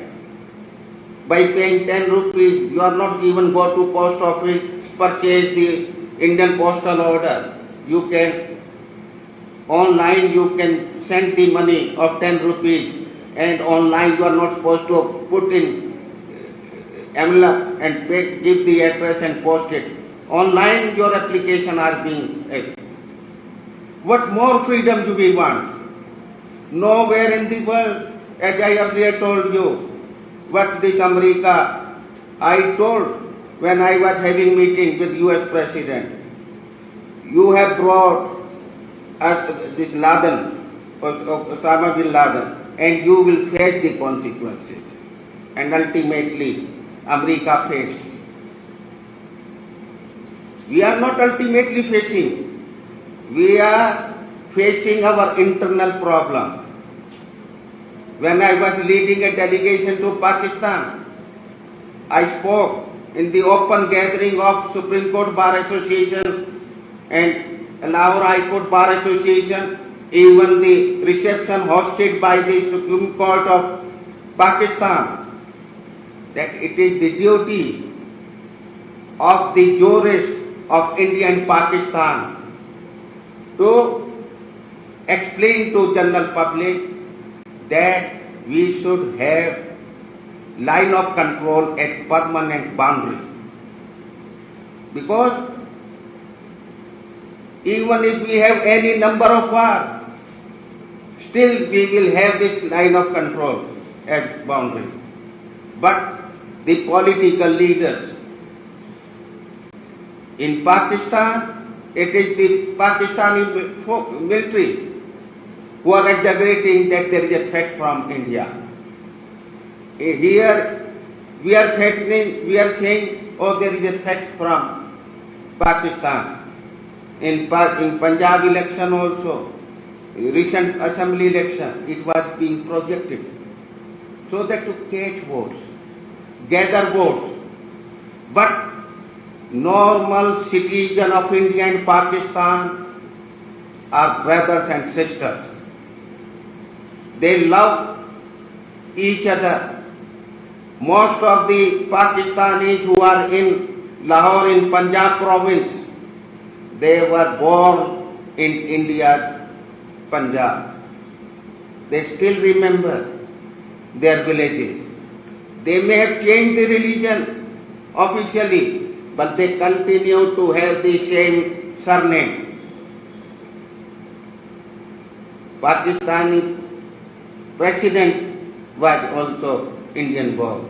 Indian Prime Minister Manmohan Singh was also erstwhile, now Pakistan, but erstwhile India. So, what I want to say, we should see the reality. Don't move with the religious leader's statement. Not move with the statement made by the politicians. You are educated persons. You yourself should see. Nobody you should not come under the influence of these things. Yourself have to assess what is happening in India. We are living in democracy. Every 5 years we are holding the elections whether it is the state government, whether it is of the national level or even municipal corporations. The total freedom with the public to vote. But that time, the problem in India is, that time we go on religious basis. After election, we talk of all these things, secularism in problem. That time we are not thinking, oh, he is from my religion, he is from my community, he is my friend, he may be enemy of the country, but we are voting for him. We are educated, at least the people, friends who are attending this. We should carefully, under what situation we are moving. Where you have seen, if some Hindu has attacked Muslim, no action has been taken. Can you point out? You must have seen news item that certain Hindus have beaten certain Muslims, or some Muslim groups have beaten Hindu. But where you have, can you point out that no punitive action was taken? Crime is everywhere. India is having less crime. In New York, in 42nd Street, you can't move. All druggists, even you can't give donation to poor person who is sitting on the roadside. We don't know, he can kill you. In US, night, in 50% area, you are not certain tomorrow morning tire of your car will be there or not. Still we have very good situation. And you are lucky. In Kerala, there is less crime. Your people are highly educated. When we are educated, we commit less offense. Because we know that what will be the outcome. People who don't know the law, who are not educated, they are just what other person has said, they believe that. So, you have produced the Chief Justice of India, Justice K.K. Balakrishnan. You have produced Mr. K.K. Venugopal, who not only now, earlier also he was the Attorney General of India. He wanted to resign, but Prime Minister Narendra Modi requested him many times, no, you have to continue and serve the nation. He is not serving the government, he is serving the legal system.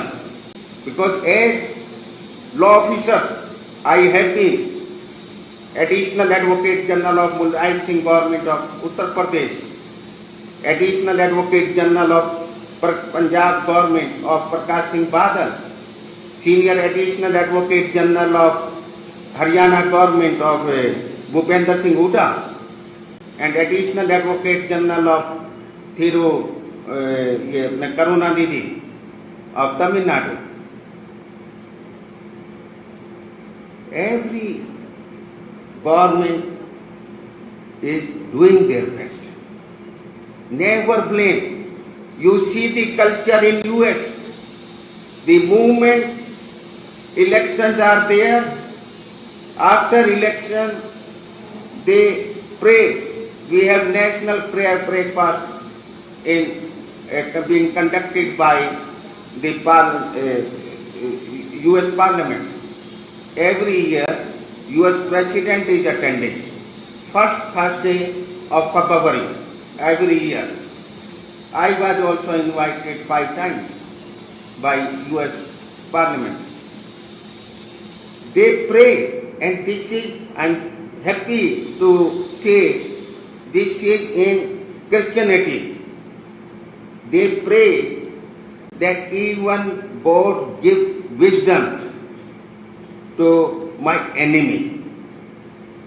Give prosperity to my neighbor, even who may be enemy. Why? I discussed with my Christian friends in Washington DC. They given the reason, and since then, I also follow that practice in my prayers. If my neighbor is poor, he is jobless, my house will be first target of dacoity. Because he has no money, he has no food. I am the neighbor. First, he will see if I am not there, if door is open, some food or some good thing is lying near the entry gate, he can take away. But if he is prosperous, nobody will take. In Christianity, I have seen when a Christian is visiting any ailing person at his house or in hospital, he will give some money, visiting person. I asked why? No, because in case of death, a community food will be served.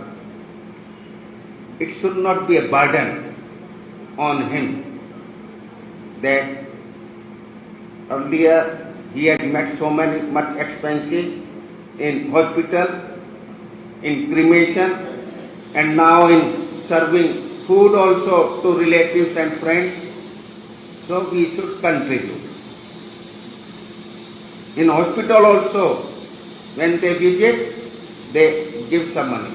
Because every hospital, medicine, so we should give something. This is good thing. All Hindus, Muslims, Buddhists, Sikhs, I always tell in my meetings, we should follow good things from other religions. So much good things. I know presently there are some investigations, FCRA problems to different organizations, whether they are doing charity, whether they are having education, but Government of India is checking and giving once they found no illegal activities are being done in the garb of social welfare, everybody is being permitted. There were some lacunas in the Mother Teresa's this charity, and they were making inquiries, and after making inquiries, when documents were submitted by Missionary of Charity, FCRA clearance was given. I am fully aware because I am moving in India and abroad, in US also, in Netherlands also, in UK also. So many my friends, they pointed out that they are not able to send charity to India. I told them, don't think that government is prejudiced. But Government of India is very strict that no illegal activities should be done. If the donor organization gives explanation, show the proof of expenditure in legal things, there will be no problem. But when things were moving without submitting documents, annual returns, without requisite documents, and when things are being inquired into, it takes time. Thousands of organizations are working in southern part, in Madhya Pradesh, even UP. So it takes time. Everything will be smooth.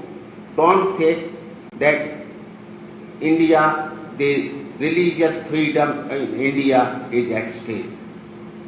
Nobody can sabotage, nobody has the guts to create any situation, because government knows how to deal with antisocial elements. And that is the reason nothing happened. Judgments, court proceedings are going on in this Varanasi. We should admit the truth. Why we are holding the courts? If somebody has taken away the property of other person, people are filing the suit for possession or not. We want to close the eyes. We don't want just thinking that there will be law and order problem. No law and order problem in India. Rest assured. Nobody can create any type of problem, but have faith in judicial system. If you say that you being illiterate, you can decide things, this will be no right is being given to any illiterate person. Only judiciary, the lawyers, we are also officers of the court. We are part and parcel of Indian judicial system. When any religious group, they can hire the best lawyer from their own community and from others community whom they have believed. So, dear friends, be happy. Always think how you can make you successful, how you can bring laurels to the name of your institution, laurels to the state of your Kerala, India. That should be always you should think about. Now, the basic, because they think how much time today. My flight is in night at about, I think, 9:30 something from Kochi.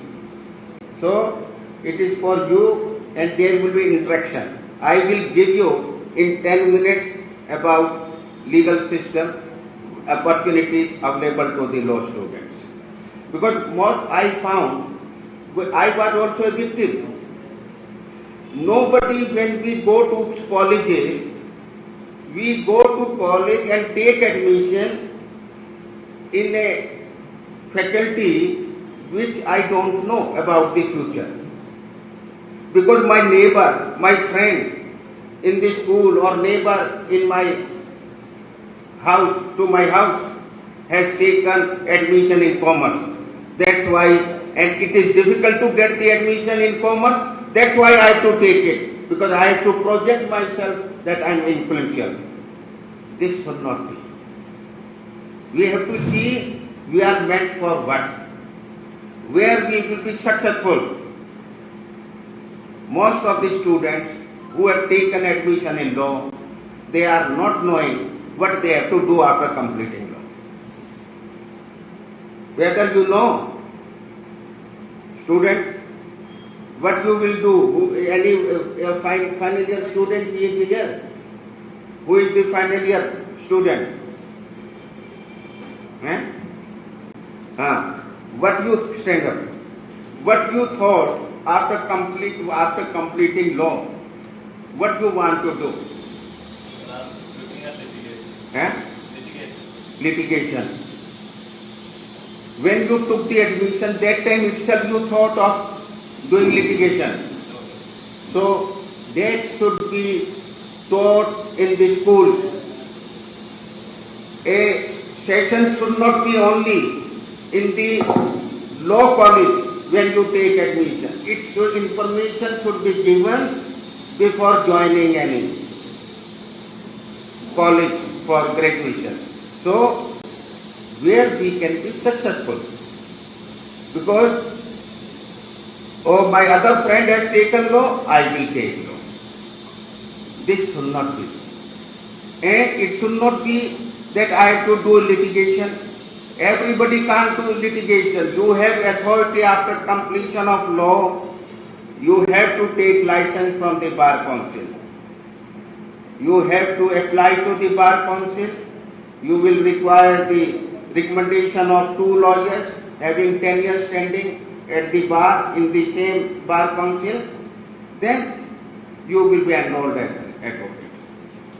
Everybody after completion of law immediately obtain the certificate of this attendance certificate you should obtain, and immediately provisional certificate, provisional degree from the university, and apply to the Bar Council. And there are 2 provisions. In normal course you can apply, or tatkal also, like your what we like in our passport. By paying extra amount, you can have immediate registration. Like our Vice Chairman of Bar Council was mentioning, 6 you are holding, and 6 times. So it means after 2 years, you may have, yesterday was the last meeting and today you are applying. So you have to wait about 2 months. You should not wait. They may be charging in Delhi, we charge now 5,000 rupees extra. You will be also charging some. So pay extra. Why I am telling? In lower judiciary, there is no requirement of having any experience. But when you apply for higher judiciary, you require, higher judiciary means additional district and session judge post. You require 7-year minimum practice at the bar. And your 7-year practice will be treated from the day you were enrolled. You may have not actually practiced, but your experience will start from the date of enrollment with the Bar Council. Immediately we should apply and obtain license. Then everybody should enroll, whether he or she is actually practicing or not. When you have spent too much money in obtaining legal education in colleges, don't think spending 10,000-15,000 rupees giving to Bar Council will be a burden.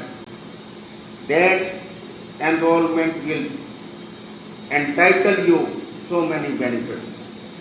Not only appearing for judicial service as High Court judge also, you may be short of 2 days if you are non-person, although normally 10 years we are not appointing any High Court judge. 7 years is minimum we can appoint. If 7 years you have completed on a given date, sometimes by 2 days you are short of 7 years because you were waited in normal course your enrollment. So apply and obtain the license. Then thing comes what you should do after completion of law. It is not necessary that everybody should become a lawyer. Law education is a must to become a good citizen. When you know the law, you know by committing theft for how many months and years you will be in jail. You try to avoid. But if you don't know, then you may commit offense. Everybody should not think of becoming a lawyer practicing as an advocate. You have so many avenues. You can appear for IS, you can appear for civil services of the state government of Kerala, not only of Kerala. You are entitled to apply anywhere in India. You are citizen of India. You can apply for judicial services, but these are competitive examinations. Normal student should not think of applying, because if a normal student who are not good in education and he is appearing in the examination or even obtaining this, going to tuitions, these coaching centers and spending money, and then result is zero, that will be a burden on your parents. That will bring frustration to you. We should do something where we are going to achieve 100% result. We should not move against the flowing water, which we will be in a position to achieve, that we should try to do. For ladies, teaching. After doing law, do LLM, then NET and PhD. NET is most difficult. They have brought amendment, only limited number of students will be granted this certificate. So, but there also brilliant students, teachers are supposed to be brilliant. If you have good marks in graduation, in your school, in your law, LLM, then you can be selected as a teacher.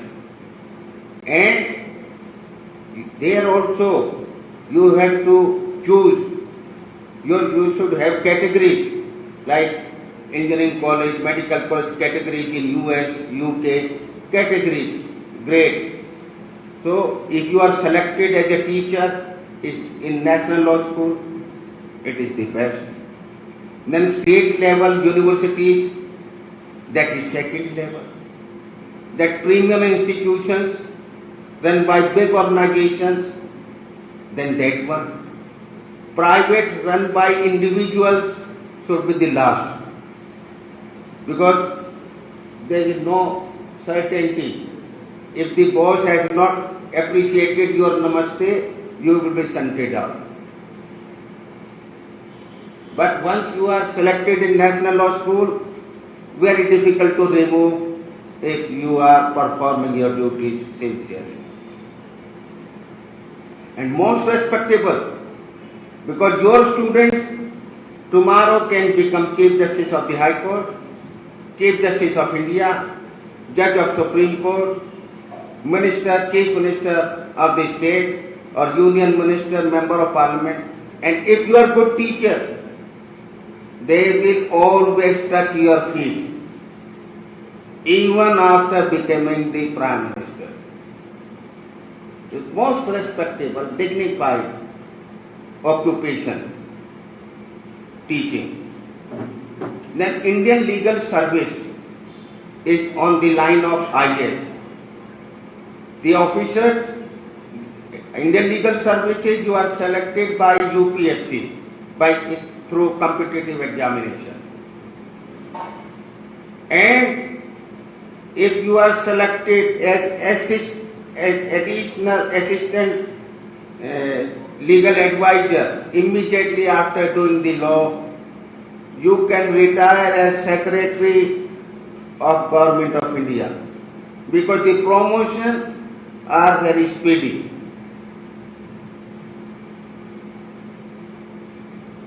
IS, even you immediately become, it is not certainty you will retire as Secretary of Government of India. IS, there is a procedure also. Everyone we are not promoting. Up to Director by seniority. After that, it is the wisdom of the state government to promote you. So next designation, Joint Secretary, not as a matter of right by seniority. Your assessment and so many things are being looked into. So, Indian legal service. In every ministry, in every department, there is a legal advisor in that department of ministry. That is Indian legal service officer.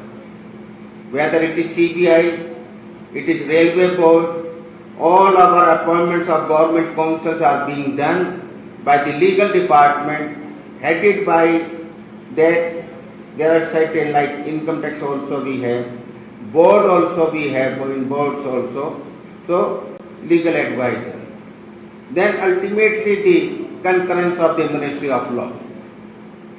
All officers of government of Ministry of Law are Indian Legal Service officers. Every file of every ministry has to come to Ministry of Law seeking their opinion. Every agreement entered between any ministry departments, that has also to be vetted by the officials of Ministry of Law and Justice.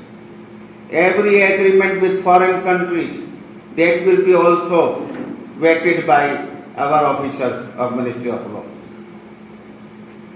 Then law officers in public sector undertaking. Public sector undertakings of central government of India and the state governments. So many. In central government we have about 200 central government public sector undertakings. Law officer, there also we are engaging. And the good service, good atmosphere. Your office will be air conditioned. You will be posted not in villages. You will be posted in state headquarters or New Delhi, or where the plant of that public sector undertaking is. And plant will be in big area, or the plant will have their own big residential complex. Thousands of officials will be staying in that. So you will have the good climate, atmosphere. Then you can go in MNCs, multinational companies. After liberalization, with thousands of big foreign companies, they are functioning not only in Delhi, not only in Mumbai, not only in Calcutta, in many, many big cities like your Kottayam also, some companies may be there, but in Trivandrum and your Kochi, there will be large number. Their working condition is very good. Once they select you, they will keep you, provided you have to be hard working. Today forget that even your father is a minister, even if your father is a judge, he can't get you the job there in these things, except with any lawyer or any law firm. Then you can think of working with law firms. But law firms pay well, but they take work 20 hours a day. And they can settle your account in the same evening if they are not happy by any means. Practice in courts is good for those whose parents are practicing law and they are successful. Practicing law, everybody is practicing. A person selling pan is doing other thing, but he says, I am a practicing lawyer. But if your close relative who is attached, having love and affection for you, is a successful lawyer or judge or a bureaucrat, then you can have the opportunity of getting the cases. Otherwise, the lawyers who were first in the university in law, they may be failure. You may be good in arguments, you may be good in writing, you may be good in drafting, but if you don't have the case, then how you will show the brilliance? First, for being a good lawyer, successful lawyer, people should know that you are a lawyer. your relatives, your friends, if you are coming by train, your co-passenger in the train should know that you are a lawyer. How they will know? You want to do practice, how people will know that you are a lawyer? Tell me.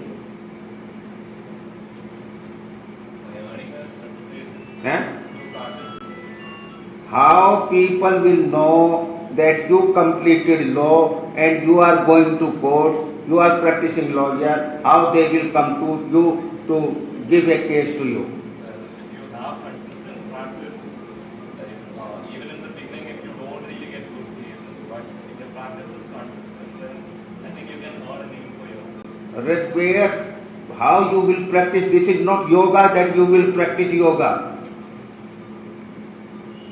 How people will engage you?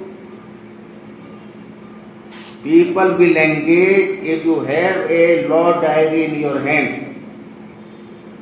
If you have barrister cloth, pant with strip, white shirt, don't put band, but in diary keep that band so that co-passenger in the train or bus, you are coming from village, coming 3 kilometers away from court, from to your house to your office, then, and you are coming in a shared taxi or tempo or scooter, the co-passenger will know once you have this, and having black coat, white shirt, then only people can, and band, then people can know, oh, he is a lawyer. That rickshaw puller, scooter wala, after 2-3 days, he will say, sir, you are a lawyer. I have such and such case.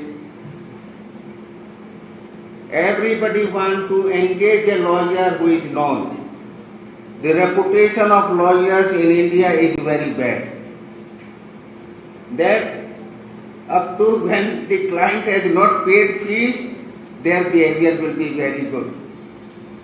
The moment they have paid the fees, then their behavior may be not so cooperative. They are not traceable. They are not appearing in court. Bar council is receiving so many complaints. The lawyers took the fees and not appearing, not providing the due service for which he has been engaged. So everybody wants to engage a lawyer who is known. He will do 4 or 5 times good morning, good evening, and after some days he will come to you saying, sir, I am having this case. If you want to be law practice, have visiting card. My elder brother Gopakumar Nair is not having visiting card. I told him, you have visit. No. He is right. He is a senior designated. He is known throughout. He don't require so many cases. His fee, standard of fees is, our fees is very, very high. Everybody can't engage us. But for you, you have to start. You have to start practice with very low fees. Once a very low fees client has come, but if you have provided good service, he will refer your name to others. While dying also, he will be making a dying declaration to his family members. In case you have any problem, go to that advocate. But if you have spoiled the case, he will tell his family members at the time of death, don't go to that advocate. He is a cheat. He mixed up with the other party. Be aware, be far. Don't. Wherever you go, attending some marriage, attending some function, meeting anyone, hand over your visiting card. That visiting card can bring, maybe even after 10 years, any case. The people will have that number. And today your address, at least email address, and the mobile number is permanent, your home address may be not permanent. If you want to be successful, adopt these. But as a lawyer, whatever fees you have charged, you have to perform your duty sincerely. Whether it is nominal fees or very high fees. Once you have accepted the case, you have to do your best. See that you may have to fight also, not fight physically, but in arguments. So, with the opposite counsel or with the judge, you have to do. Never mix up with other party, even if he or she may be offering any amount. Credibility is not there, then you are losing everything. Client gives authority. This is the only profession where on a paper, once the wakalatnama is signed, before no any other authority, you can do anything on behalf of your client. You can withdraw the case. You can make any statement before the court against the client. But Bar Council of India, State Bar Council, where you are enrolled, they are there to look your conduct. Anyone can complain against you. Your license can be revoked permanently or suspended for any period. So, our profession is the most respectable. People believe in us. So, try to do our occupation, legal service with sincerity. Now, I have given you these general guidelines. Now, you can ask any question, not only about the profession or any political, social, because I held so many such positions, statutory positions. In Bar Council of India, I was the acting chairman of Bar Council of India, elected vice chairman of Bar Council of India, elected chairman of Bar Council of Delhi, elected vice chairman of Bar Council of Delhi, elected member of Bar Council of India and Delhi Bar Council, then vice president of Supreme Court Bar Association, then senior executive committee member of Supreme Court Bar, executive committee member of Delhi High Court Bar Association, joint secretary of District Bar Association in Rohtak, joint secretary of Badukar Bar Association, which is subdivision bar, and the president of the student union of my degree college. I had vast experience of life. I dealt with 10 governments of India as special counsel, from Rajiv Gandhi till the present Prime Minister, Mr. Narendra Modi. So, I have seen working of every government, irrespective of party affiliation. How government is functioning, how our departments are functioning, how our bar council is functioning, how our law colleges are functioning. 150 law schools in India I closed, and 150 law colleges. Justice Anand told me, Mr. Aggarwal, you have opened 150 law college, but how many you closed? I told, sir, same I closed. Because legal education in India was very bad. Colleges were there, no teachers. Students were not coming. Only college was taking fees, and during examination some other student was appearing, writing paper. So, we don't want such type of law colleges remain there. I asked my friend advocate in 1998. We earlier 1 year training for the lawyers was there. I got that petition filed in Supreme Court and got it quashed because 1 year training before the enrollment. That was bad because the lawyers are taking clerical work, not only clerical work from those 1 year trainees, household work. That was the situation. When I was the Vice Chairman of Bar Council of India, I insisted and got it the rules changed. Earlier, what used to be the procedure for appointment of High Court judge? High Court Chief Justice with the collegium of 2 other senior judges used to recommend the name of the High Court judges to Supreme Court.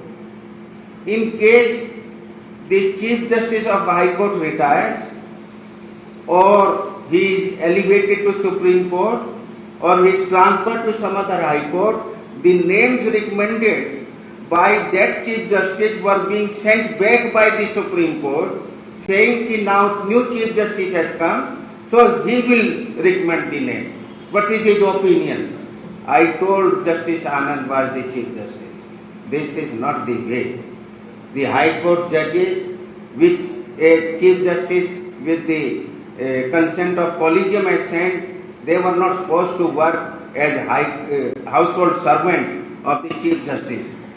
Their names have been recommended on their ability by the collegium. They have to work in High Court, not at the house of the Chief Justice, that new madam wife of the Chief Justice is happy with their work or not. This is not, and he amended. Earlier 3 years used to take because Chief Justice retired, elevated, so they are seeking opinion from you. That's why early appointments we were able to get. So, any question from the students, the teachers, I will welcome. So this is the interactive section, so please give the mic to Deepika. And come here, it is better still. Other people should also know that you are speaking. Otherwise they will not know. In this side, yes. First of all, thank you so much, sir, for this inspiring and enlightening session you gave us. My question is regarding the compulsory internship program we law students have. And my colleagues, and there are 2 types of students.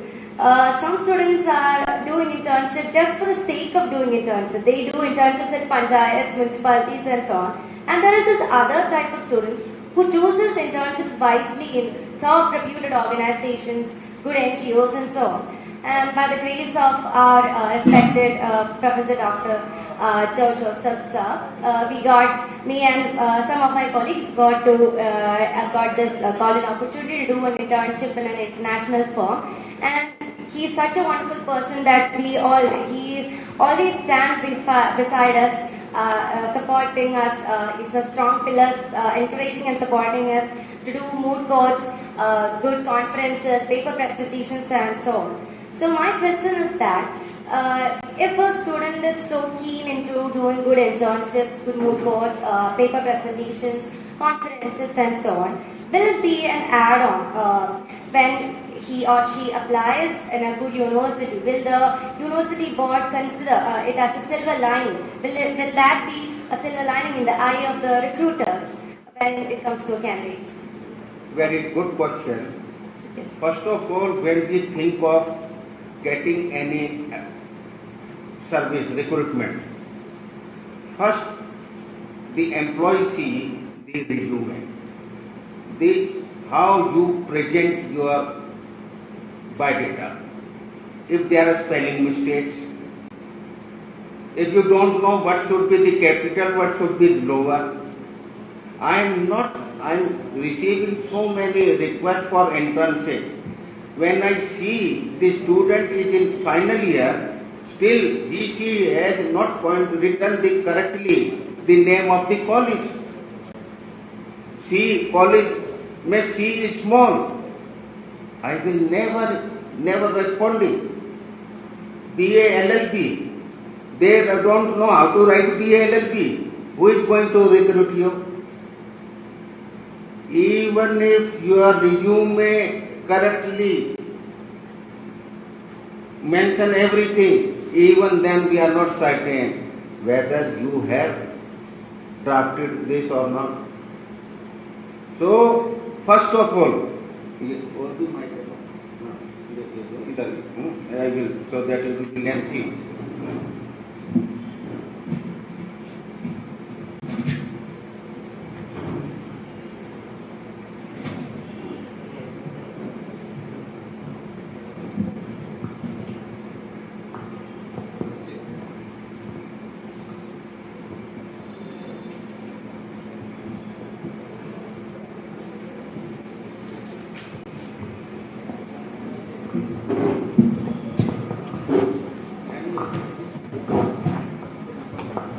First of all, be careful.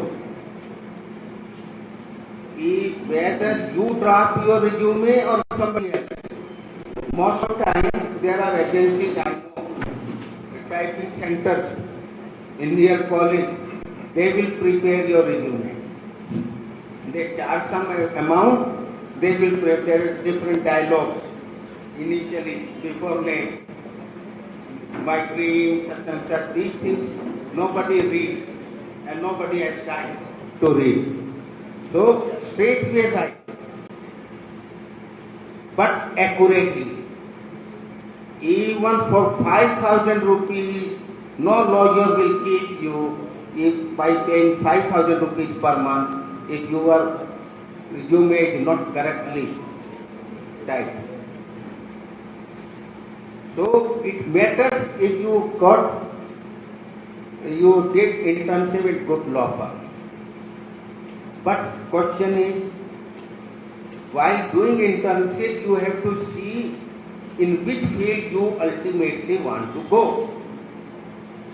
If you are going for corporate law, then you should do internship in law firms who is dealing with corporate law. If you want to do law practice, civil, or initially you have to do every type of cases. You can't be choosy. Initially, I will do only civil, I will do criminal. Income tax is totally different. Income tax, civil tax, now GST. So, your internship matters, but internship in this specific field where you want to ultimately practice. That you have to see. I know more than 50%, they are taking this opportunity to travel different cities at the cost of their parents. 50%. They will just go to office, pass some time, and you should not do internship at a place where your mentor, the head of the lawyers working in that law firm office, they don't teach you. At least they should teach how to sit, how to write, and they should, if they give you drafting work, they should point out your mistake. Then only there is a utility of doing internship. Just otherwise, normally what I've seen, lawyers are having interns, they will ask them to do this work, they will not even see that work, but just to show to public or office, oh, I am having such juniors or interns, and they will not check, they will not inform the mistake. That is not a good thing. Any other question? Thank you, sir. Come here.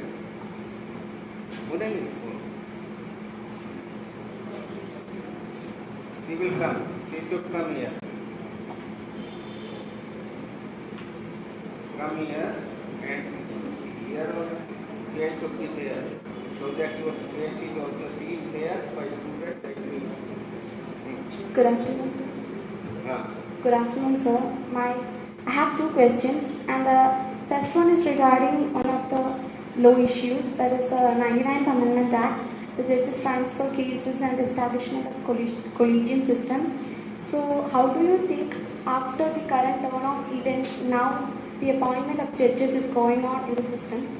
And the second question is regarding you. One by one. Then neither I can understand nor others will understand. So you want to say how what I feel about the collegium system. Yes, and also and also afterward. No. Regarding the same yes, reason, yeah.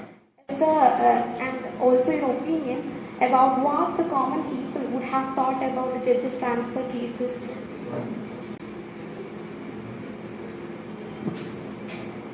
Judges transfer cases, especially when there was a refuting opinion among the advocates and judges itself on how the judges of the Supreme Court itself should be appointed and all those controversies related to that.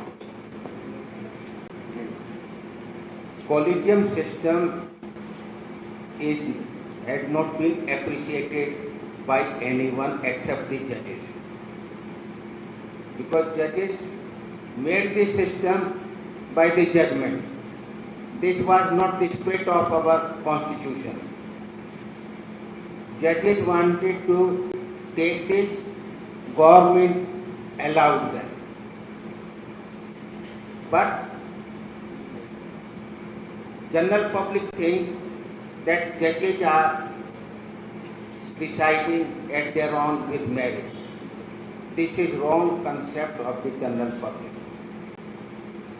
Today, when the High Court is appointing, High Court judges are being appointed, even Supreme Court judges are being appointed, the opinion of the government, state government, in case of High Court appointment of High Court judges is also being sought. Chief Justice also seek the opinion of Advocate General who will represent the government. He also seek the opinion which lawyer the government would like to propose for appointment as a judge. Collegium also consult senior advocates, bar association presidents, whom they think. But ultimately, collegium, which include the Chief Justice of the High Court and the two senior other judges, they decide. After their recommendation was to State Chief Minister and the Law Minister and the Chief Justice. And the Law Ministry of Government of India, on receipt of the opinion of the state government, after obtaining the clearance from the intelligence and intelligence inputs, they forward to Law Ministry, and Law Ministry also seek the report from our intelligence IT and then forward to Supreme Court, and Supreme Court, Chief Justice and two other judges, senior most judges, they decide and their decision is being communicated to Government of India, Law Ministry, then appointment committee of government, which consists of, in this case, the Prime Minister, the Home Minister and the Law Minister. They go through it, and once they approve, then President of India signs the warrant. So, your basic, I've given you the background how this system works, but collegium system is being criticized by general public. When we hold examination for the appointment of civil judges at magistrate, civil judge rank, and then additional session judge holding examination for that post, people say why secretly appointments are being made. When for having designation of as a senior advocate, that time the names are being displayed on the website of the High Court that such and such members of the bar have sought the designation as senior. If somebody has any objection, they can file. Why not about the appointment of judges of Supreme Court and High Court, and the lawyers, the Bar Council, officially bar associations are not being asked to give their opinion. So this is bad. That is the general this thing. So, but now problem is, once it has become the law, once this matter with this, the present government brought this National Judicial Appointment Act bill, so that time it was challenged, because I am sorry to say, even our senior lawyers, on one side they criticize the collegium system, on other side they objected to the National Judicial Appointment Bill. That time judges become one. You must have seen Justice Arun Mishra was even no, the present chairman of National Green Tribunal was a member, one of the judge of the bench with Justice Keher. He also, not in his judgment, he was with that this is a bad bill, so he also, so it was rejected. But the behavior of the judges, and especially the Chief Justices, has not been proper. There were so much. They are going to press. This is not permitted under our resolution adopted in the Chief Justices and Chief Ministers Conference. There are ethics, those are being violated. So that's why there was such opposition is there, but nothing can be done. But the judiciary has to amend. It is better, otherwise the government will be again compelled to bring other bill. What would you suggest is the most biggest difference between National Judicial Appointments Commission and the collegium system?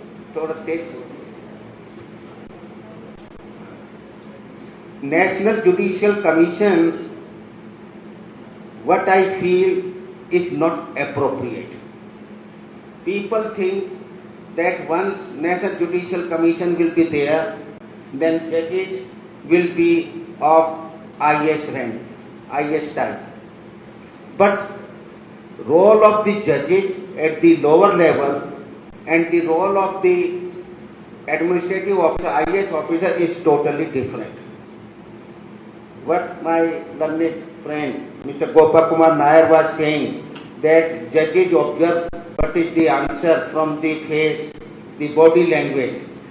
When, if you are being appointed, a student from Kerala got appointment in Tripura, how you will work? You don't know the local language, you don't know, because you have to record the statements of the accused, you have to record the statements of witnesses. How that will work? And this will be kala pani for you. This will be, you are appointed here today and tomorrow you can be appointed at other party. Or even if they also have like cadre in National Judicial this thing, services, even if they have cadre, how it will properly function? Because your people, if the right of your seats will be taken away by other people, suppose Bihar or suppose Madhya Pradesh, there are 500 posts in Madhya Pradesh. People from other states will take over, because those students, Madhya Pradesh people may be not in position to compete with others like you. like Delhi, because who have better opportunity of learning law, who have good law schools, who have good senior. So we have to maintain ratio. People from Bihar should decide the cases of Bihar. People from Madhya Pradesh they know the nature of people, culture of the local customs. Outsider will not know, judge will not know the customs of a specific area or customs of specific religion or caste. So it is not advisable. People think, oh, it will be our services will all India level. By saying all India level, don't spoil things. Though one that system, local people normally in Madhya Pradesh service, 75% people will be from Madhya Pradesh. 25% may be from other places. In your state, 75% people are from your state. They will be good judges. The judges who were practicing, who hails from Tamil Nadu or the neighboring state, they can't perform their duties judiciously. So they will be not able to grasp the things, grasp the feelings of the statement made by, and they can't properly record also. Every language, the witness will be making a statement in his local language. How judge will record, because this has to be recorded by the judge, and judge don't know the language. How? So this is not good. And but in that your appointment regarding transfer, you were asking, transfer of High Court judges. I personally feel this is bad system, and also bringing Chief Justice from other High Court. Earlier, Justice Venkat Chalaiya started this thing. But today, earlier situation was different. There was no mobile. The transfer of Chief Justice and other judges was with the purpose to curb corruption.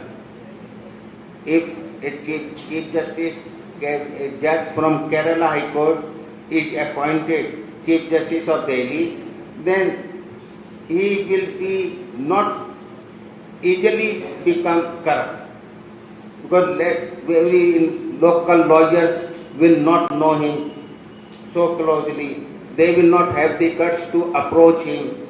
But if a Chief Justice is local, then they can, local people, local lawyers can, with friends, relatives can approach him. But today, that concept is not practicable. Today we have mobiles, we can communicate, we can influence by any means a judge, any time if we are known to him. We can communicate. So we should appoint local judges in local High Court. Even Chief Justice should be local, because a Chief Justice coming from other state is actually not knowing the lawyers, their reputation, the reputation of the other judges, because he is in charge of the roster. He is giving the assignment, what type of case will be dealt by which judge. So if local Chief Justice is there, he will be knowing better. He know the certain such judge was doing income tax cases, so he may assign that work. So this system having Chief Justice also from abroad is bad. Then transferring on the ground that he is not writing judgment properly, this is not correct. Transferring to other state, to remote state.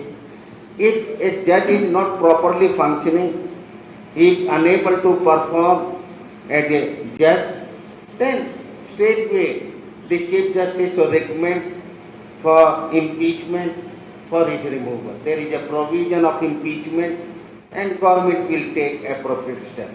By transferring one place to other is not good decision. It means you think that in other high court he will be good. This is not good. Any other question?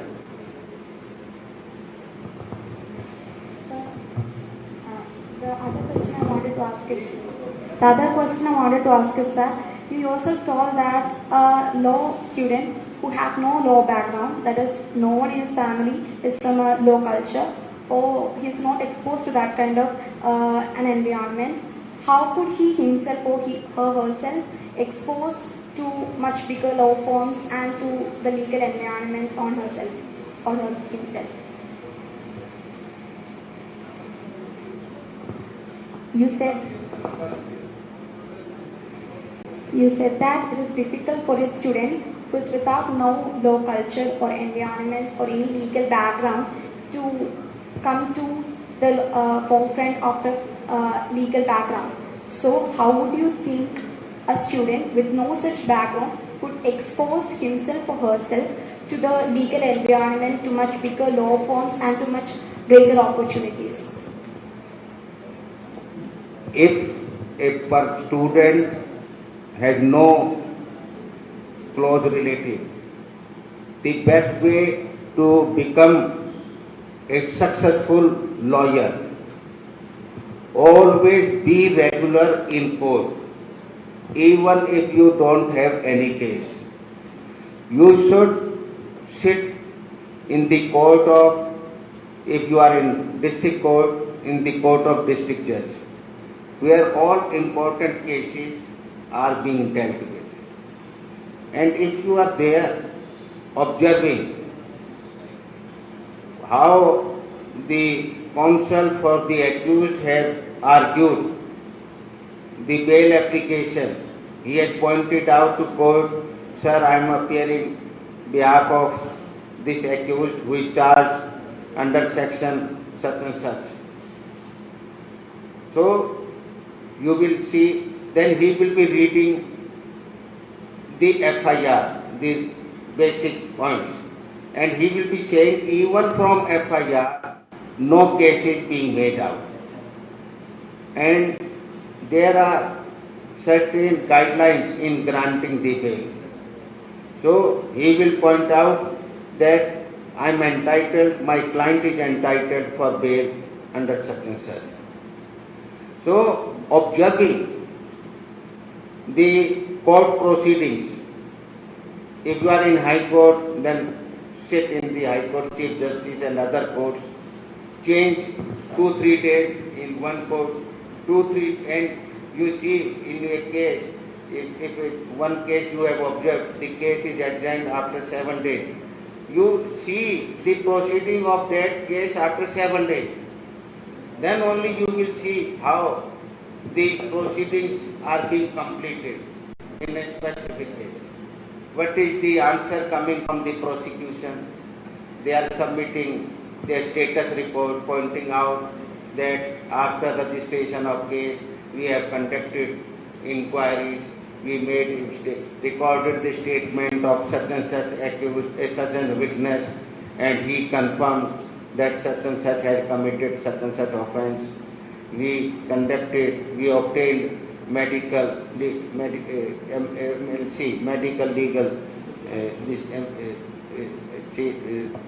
report. So in that such opinion of the doctor has come. So all these proceedings you should learn. Then maintaining the file. How to maintain? You are having case but you missed your date of your case. How to maintain? First you have to write in your diary from which date this case has come. Yesterday one case was there. So yesterday was this 8th June. Before mentioning the case, 8th June 2022, then case number, then title of the case, and when it is adjourned to 7th July, after that you write 7th July. So you have to how to maintain the diary, how to maintain the file. There is a procedure. First you will put your petition, then documents annexed with then reply filed by other party, then your replication. Like that, you should learn and observe.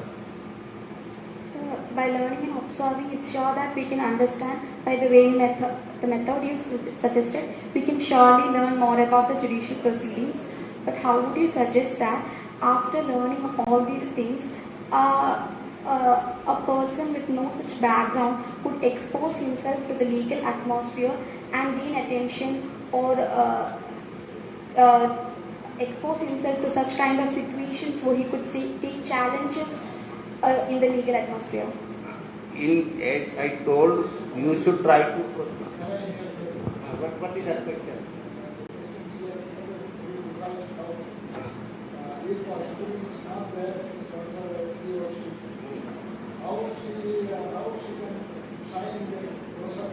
Yeah, correct. Yeah, correct.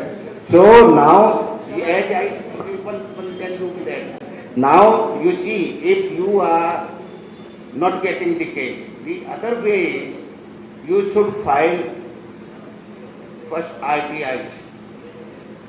How to make that people should know you. And you can file PIL, public interest litigation on public issues. Once you are filing, because nobody is engaging you, you can engage yourself by filing public interest litigation. Public interest litigation will be filed in High Court, and mostly in rosters in each High Court that PIL is with the bench comprising Chief Justice of India. If you will file PIL, then people will know you. You will be arguing the case, and PIL are being observed by journalists also, by other lawyers also, the officers of the government also. And if your presentation is good, your drafting is good, then other people, other litigants, even lawyers will engage you. There are different types of lawyers in India. Some who can procure the case but they can't argue the case. They can't draft the pleading. They will only collect the case. They will hand over the case to a lawyer who can draft. Some lawyers can draft but they can't speak properly. They can't argue properly. Then they will engage a lawyer who will argue in the court. So other lawyers, if you have filed PIL, but PIL should be good. Here you can get the result, positive result, then it is of utility. Not a PIL where court fines you, put fine on you, not that type of PIL. Very carefully, which should be of public interest. Sometimes I suggest students or new lawyers that file PIL that no municipal corporation is not properly functioning in cleaning the streets, or there is no proper parking, or that school buses should be small. If you have a school bus of 50 students, that takes too much time for the student to reach from home to school and coming back. If you have very small bus, small 20 students, that will be taking less time. In Pakistan, I've seen, I appreciate Pakistani system. They have small bus of for the students, but that is give lesser time and protection, safety of the students. Because if one big bus is there, then student is not seen. So bus started and student fell down. And small bus is there of 20 students, less time for teachers also. That bus can come in every street. Today what is happening in big cities, parents have to come on the main road, because if that big bus can't come to your locality. If small bus is there, then that can come outside your home. The driver will press the horn and the student will take it. So like that some issues then you can be projected and you can show your ability as a lawyer. Yes? Yeah, please, sir.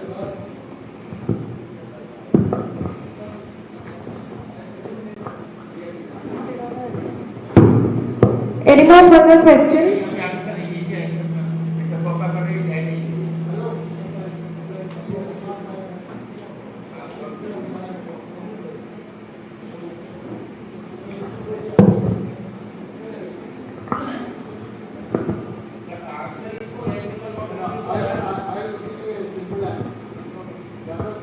Working hard and making yourself prepared by studying how to draft etc. The simple answer is, in such a competency as you envisage, as I said during my comments, try to find out a conscientious senior. It is always the best solution in this profession, time-tested solution. All the previous generation and the present generation are also getting tutored under seniors, and there is no shortage for seniors. London lawyers are there. And for getting a good senior, you yourself can directly approach him. You need not be sponsored or recommended by somebody. So if you don't have your uncle or your father in the profession, it is not that you can never shine in the profession. So for my example, I am a first generation lawyer. I didn't have father and I didn't have uncle in the profession. But still, maybe an accidental chance, I rose to the chairmanship of the statutory body of the apex body. That shows that even if you don't have anybody to sponsor in the profession, if you get attached with the office of a decent senior, decent in the sense, again I repeat, a conscientious, sincere man, you can study drafting from him, you can study examination from him, you can study cross-examination from him, because from vacuum you cannot study all these skills of the art. So thereafter, as Adish said, you have to be regular court work, you have to be in the court, you attend all the arguments of the senior counsel, in the trial side you listen to the cross-examination of legislative seniors, then gradually, it is a gradual process. This doesn't happen in 1 or 2 years or even 5 years. Law is a very, very patient game, so you have to work hard at it. This thing never forget. All of you will get seniors, good seniors, and if you have any difficulty, you approach some senior in the profession. He will either accommodate you in his office or will get you a good office. Nobody can be deserted and abandoned in this profession. That is the situation when senior keep, but I have given option, you can yourself sign. And I am telling you one thing, don't remain junior with any senior more than 1 year. If you remain junior with some senior, your voice will close. Here, or 2 years, let it be 2 years here, but not lifelong. Then you will become, if a senior dies, then you will be nowhere. You will be only taking his file and going and coming. No. Your own strength. You have to rise on your foot, not with the support. But this requires observation. For some time you should remain with senior. But I've seen so many my friends, they remain with one junior and they are only getting good salary to be a PA of some senior. Yeah. Any other question? Actually, in fact, I used to tell my students here also as well as in my department university, 5-year students shall not go for judicialship under a senior. Yeah. We will make you perfectly fit for practice in law, provided you follow the guidelines which we give. Yes. That is my standing with regard to practice under a senior or a senior lawyer. 5-year course is intended for that. The curriculum is carved out in such a fashion. Whether the colleges and institutions imparting that way the education for the students in education, or the teachers are also provided. This is the only doubt. I have seen my students started practice of their own after completing their 5-year degree courses in School of Indian Legal Law. Here also I will see that is my endeavor now. I will see that you are practicing of your own. Why you should go? What you are learning this 5-year period? You ask for, you approach us. That is why the first questioner was asking, what about the internship? You select what you want to become. That is all.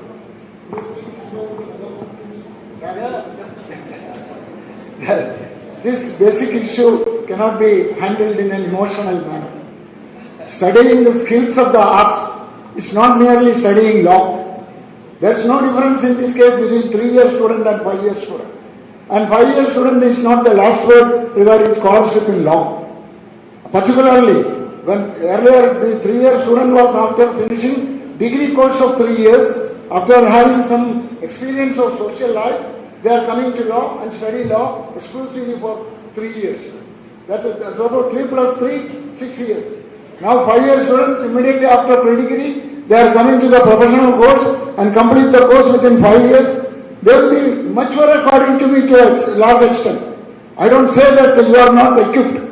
You are all intelligent, brilliant, better than the previous generation. I have seen boys coming from National Law University, very eloquently arguing before the first court, Chief Justice, court.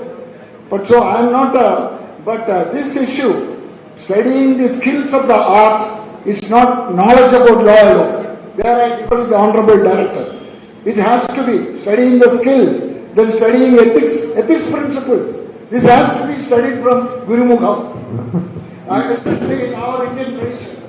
No profession is far away from Guru. In that case, you can simply ignore director and study on your own. As foreign law universities, they are not relying on their teachers.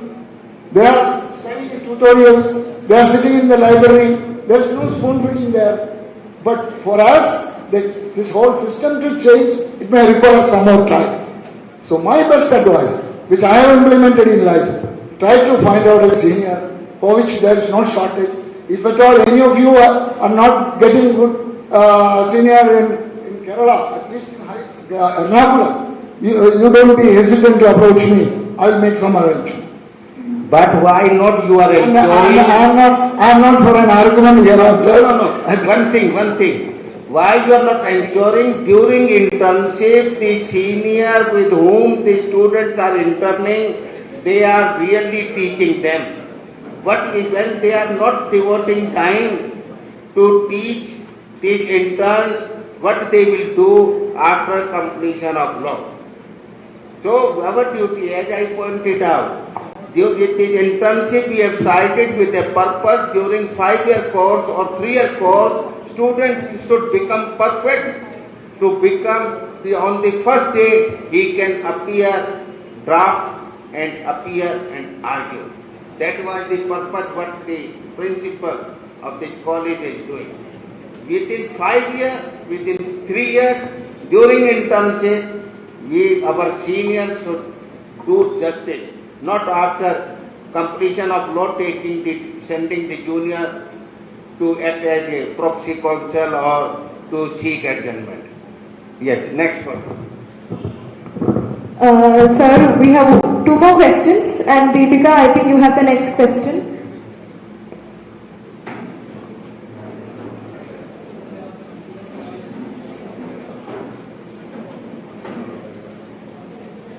Why you are going upstairs?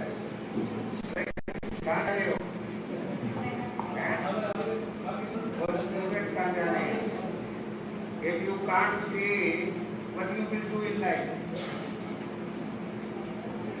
Sir, is there any benchmark limit for the mark we have to score in order to get in a reputed organization in India and abroad as well? Advertisements are coming on the websites today. No advertisement in newspaper. Everything on net. International organizations, also WHO or our International Court of Justice, all these things or other UN agency, they put advertisement notifications on their website. You have to see all vacancies also today are coming on, not on employment news, not on the newspaper, national newspapers. Every they and this public sector undertaking, etc., they put notification seeking applications. Thank you, sir. Yeah. But only why other students are not asking? Faculty, Yes. you are making the... Yes, sir. My question is regarding the LLM course which we take after LLB. So, particularly when we are reaching the final year of LLB, the students actually start thinking about getting an LLM. And since you are a person who has traveled across all the universities, all the international universities, in your opinion, is it really a good option to go abroad and take an LLM, or is it okay if we actually get one from India itself? This is very good question. Students hailing from rich families, they want to go abroad doing LLM. Doing LLM, if you want to do practice in corporate law, then it is worthwhile. If you want to join corporate law firm, then they also project your biodata to their clients. They are selling that we have students who studied from UK or US. They also project, because biodata improves. The clientage also depend on the biodata of the law firm. But if you have to practice law in courts, according to me, this is sheer wastage of time and hard-earned money of your parents.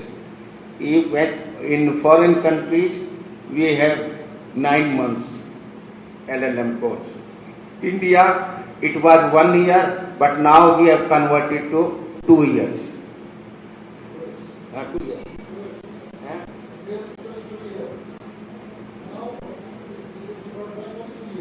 Yes. Earlier, it was 2. In some universities, they had 1 year course of LLM in India, but now UGC has made it compulsory that it will be 2 years course for teaching purpose. No, even otherwise also now I think closed. Closed because everybody want to do not for academically. Earlier we used to have 2 years academic course of law also, but ultimately that was closed. There was litigation in Karnataka High Court that we were under impression we will be having a right to practice. Then Bar Council is not enrolling those who did law for 2 years. So doing LLM from abroad is good if you want to go for corporate law. Then this will be addition to your biodata. They may select you. Otherwise, normally the corporate law firms, big corporate law firms, prefer to have students from national law schools, not from all national law schools. Only 5-6. I have been the Executive Council member of National Law School, Bangalore. I presided over the convocation also. I was in Delhi National Law School, Law University Delhi, and Hidayatullah also, and Patna also. So there is, if you want to go in service, that will be little addition, and doing LLM from foreign countries, and if that will be addition, a plus point, if you want to do service in MNCs, multinational companies having headquarters or business with that country from where you have done the LLM. If normally our business, normally our law is equal to UK. The studies LLM done from UK is little bit useful here. But LLM done from USA is of no use. It will be of use if you want to serve any MNC of America in India or in US. So you have to decide the utility of your activity.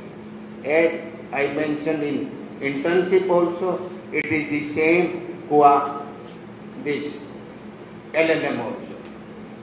But 75%, because the people are coming to me, 75% people are going to spend money of the parents and roaming in UK and neighboring countries by having pass, Euro pass and traveling, enjoying. Getting admission in LLM should be amongst 3-4 universities, then only it is of utility, of any utility. Getting admission in any law college is not good. That will be of no utility, because these MNCs, big organizations, they know what type of college that was. Even when Law Society of England and Wales and the Bar Council of England and Wales, they invited our delegation to inspect their working of their universities, working of their law firms. I found in London University 5,000 students were there. So after inspection, I asked the dean that you are lucky that we are not your regulatory authority. If I would have been your regulatory authority, your university recognition would have gone. Because we have to see there is no sitting arrangement for such large number of students. No teacher people come only for namesake. They sit in library. If somebody want to raise any question, they come to teacher's room. Otherwise just roaming. So see before taking any decision of doing LLM. Yes.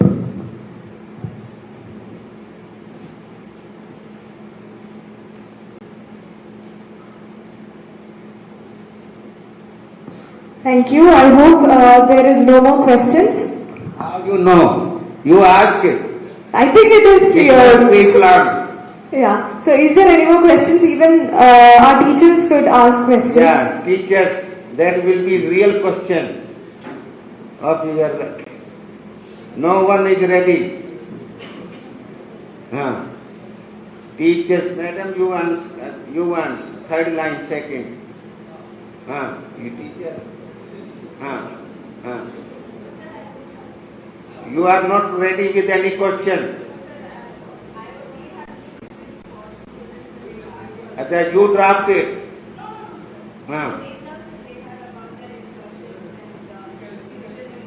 You are intelligent lecturer. You should know how to make fool of the, how to judge the ability of the judge. No, sir, my doubt is about their internships as well. So about how they should go about their internships is working interning in NGOs as useful, or should they go to corporates or law firms? So that I think Deepika asked the question. What is now I am asking, what is your procedure on taking attendance of the students? In every period you take or once? Yes, sir, every hour we take. Every hour we go to the class, we take the attendance of the students. And that is how many students in your class, you are teaching what subject? I take labor law. Labor law. Yes, sir. So labor law will be very few students. No, sir, all the students are required to attend. So around. No, this is not optional. It is labor not law. optional. It is not optional, sir. Yes, sir. So, well, you take their name or their roll number? I take their name, sir. Name? Yes, sir. Then you are wasting the time. Yes, sir. I take the name because I am a fresher, so I'd like to learn But their names. and you know, same name can be two students or 3 students, Yes, or not? Yes, sir. Can. How you say such and such name number within bracket 1 or 2, 3? No, sir, I call on their entire name. I call on their entire name. Oh, madam, entire name also. It is my name, it will be not there, any part of the world. But those students will be so many students of the entire complete name. I do not understand your question, sir. Somebody like Sabu Joseph can be 2 students. Yeah, okay, sir. So how, if other student, second one, may say, yes ma'am. So far I have not encountered a problem, so... You will not know the problem, because you will note down by just, yes madam, bola or you marked a present T. You will not face, problem will be that actually the other student has got marked presence. I don't... Yes, I understood. I think I understood what you're saying, but... No student of the same name, 2 students in your class or not? They have the same first name, but there's no 2 students with the same Good. name. Yeah. Anyone?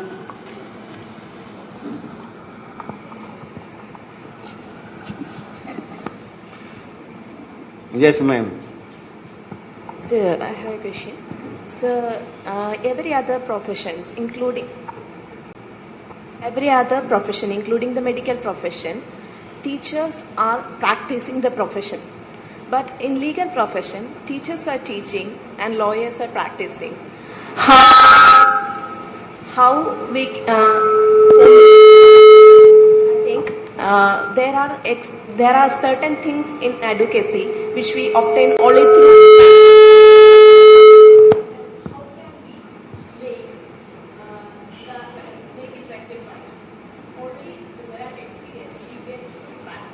Now, I understood you want to say why the law teachers are not being permitted to practice. Yes. This is very good question, and my learned senior Mr. the former chairman Gopal Kumar Nair ji was of this view that teachers should be allowed. But I am totally opposed because this is not practically possible. Today, we are not having law schools in the evening. Today we are having law schools starting in the morning. And your time, how many hours this course in the college? From what time your college start? 9:30. Up to what time? 3, 4. Where you will practice after 4? You answer me. It is very easy.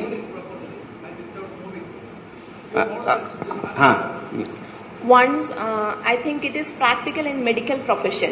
Forget about medical profession. I am asking if we permit you, how you will practice law? This is my question. So, law teacher must be allowed to practice. I suppose we allowed. Don't just you want freedom without knowing what you can't avail that freedom. What I am asking, your college start at 9:30. Your college will be over by 3:30. In which court you will practice? You answer me. What time you will go? You will miss the classes and attend your case that you want to do. Whether we should permit that thing. So then how could a teacher without experience? Forget experience. Experience you should have when you have not joined the teaching profession. If you wanted to waste time.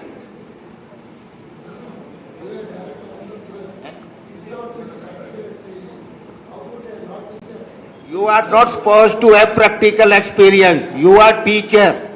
Madam, you are teacher. You are not supposed to practical aspect. You will be giving lecture. You have to be fully equipped with the latest law, amendments. You should read instead of wasting time. When students are not able to learn in this internship when they are going to court? What will be your utility going to court? You answer me. And where we can provide you? These things were earlier. And I am responsible for closing this thing. I am telling you. Because I want teachers, your primary object is to teach law to the students. Because if we allow you, if you get, and I insisted earlier, there were part-time lecturer, hourly basis lecturer. 80 rupees were being paid to a lecturer for giving a lecture for one period.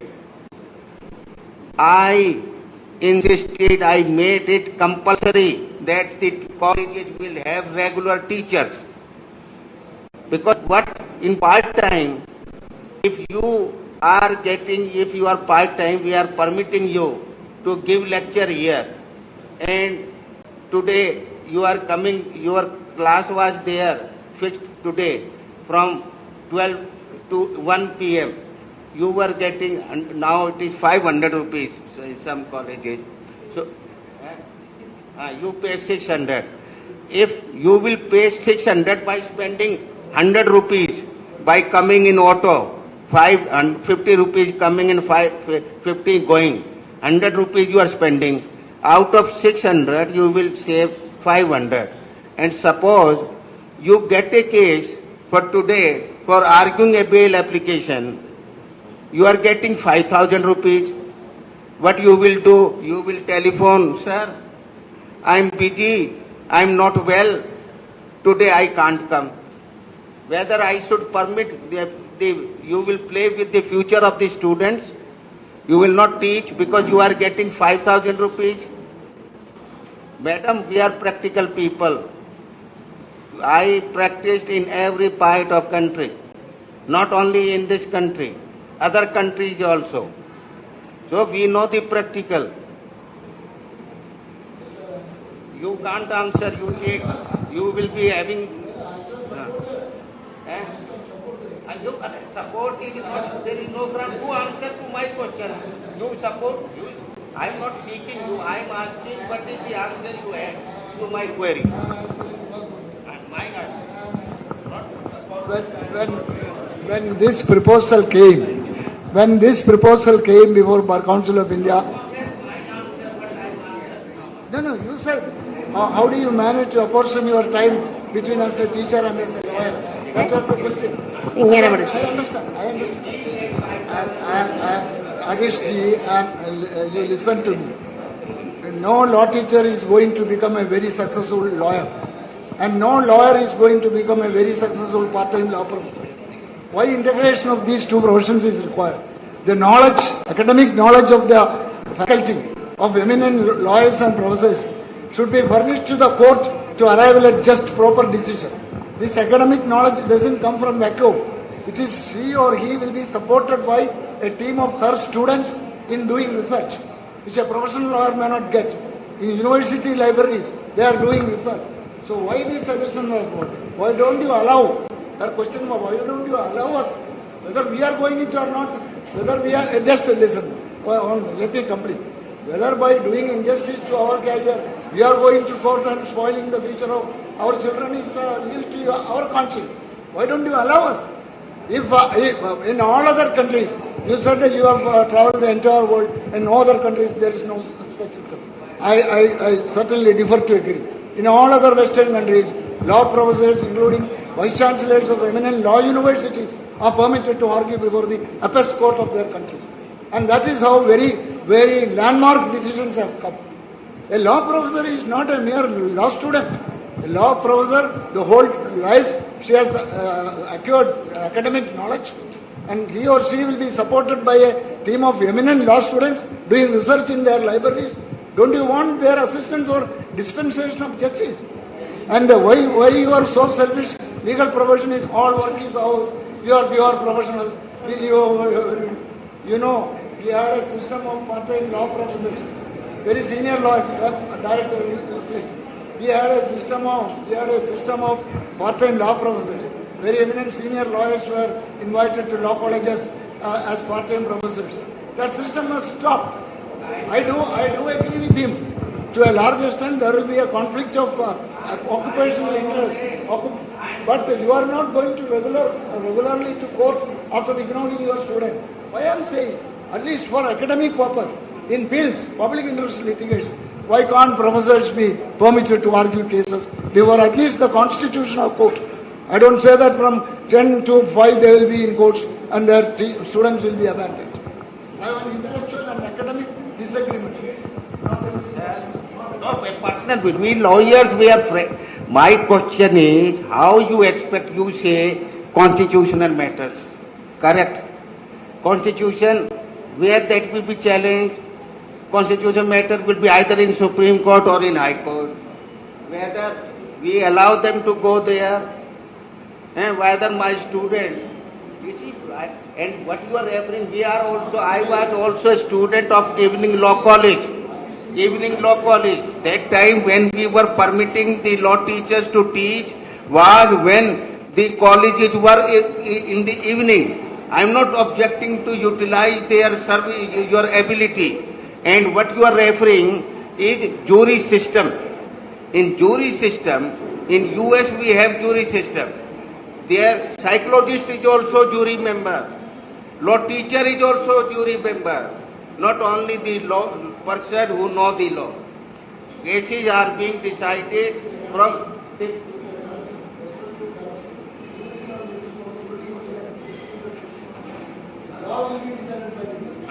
so they are part of jury.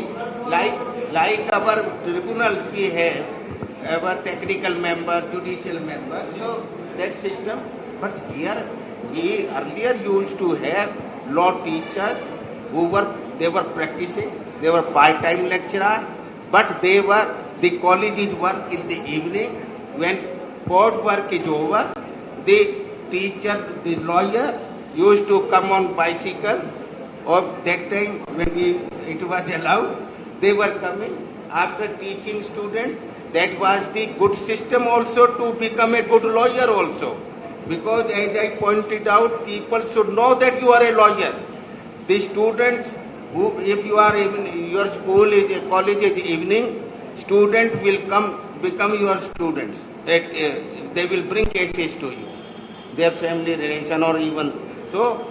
But in the present scenario, when we are having courts in morning, we are having the colleges in the morning, we can't permit the law teachers to practice law.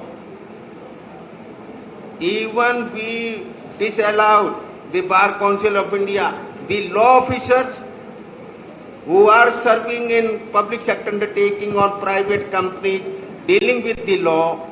That time in 1998 we amended the rules of Bar Council of India, debarring to the law officers, even who earlier got the license to practice, representing their department, that was also cancelled. So,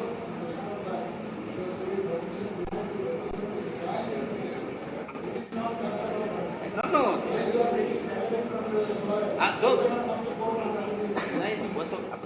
We have amended. They should engage our lawyer. They should leave our lawyer. Yeah, any other question? Yes. Yes, ma'am. Now, Josh Ayana, like that you should answer question. Sir, myself, I am faculty of this institution. My name is Chaitanya. I was hearing all your speech and I liked very well. It's like that you are telling about the reality of life which the law students will be facing.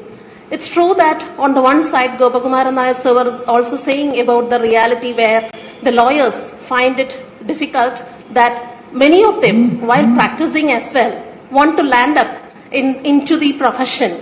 But when we are studying, when as a law student, I do wanted to become a judge.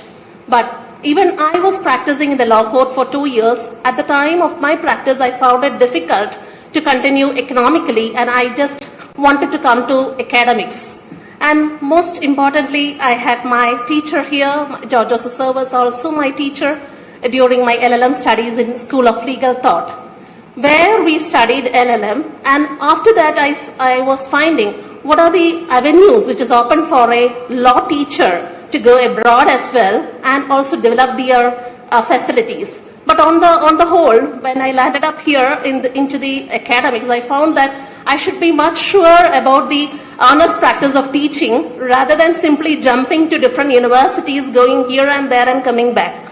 So we should need a base as well. So be it in practice as well, into the teaching as well. So one suggestion for me is that when though teachers are teaching, can the teachers be given a chance to become judges or into the judicial circle as well, because they do have some knowledge, I believe, when they are in the legal fraternity. So what do you think so, sir? That is very good question. That is actually required also, because this, Mr. Gopakumar, that should have been your issue to use the services of teachers.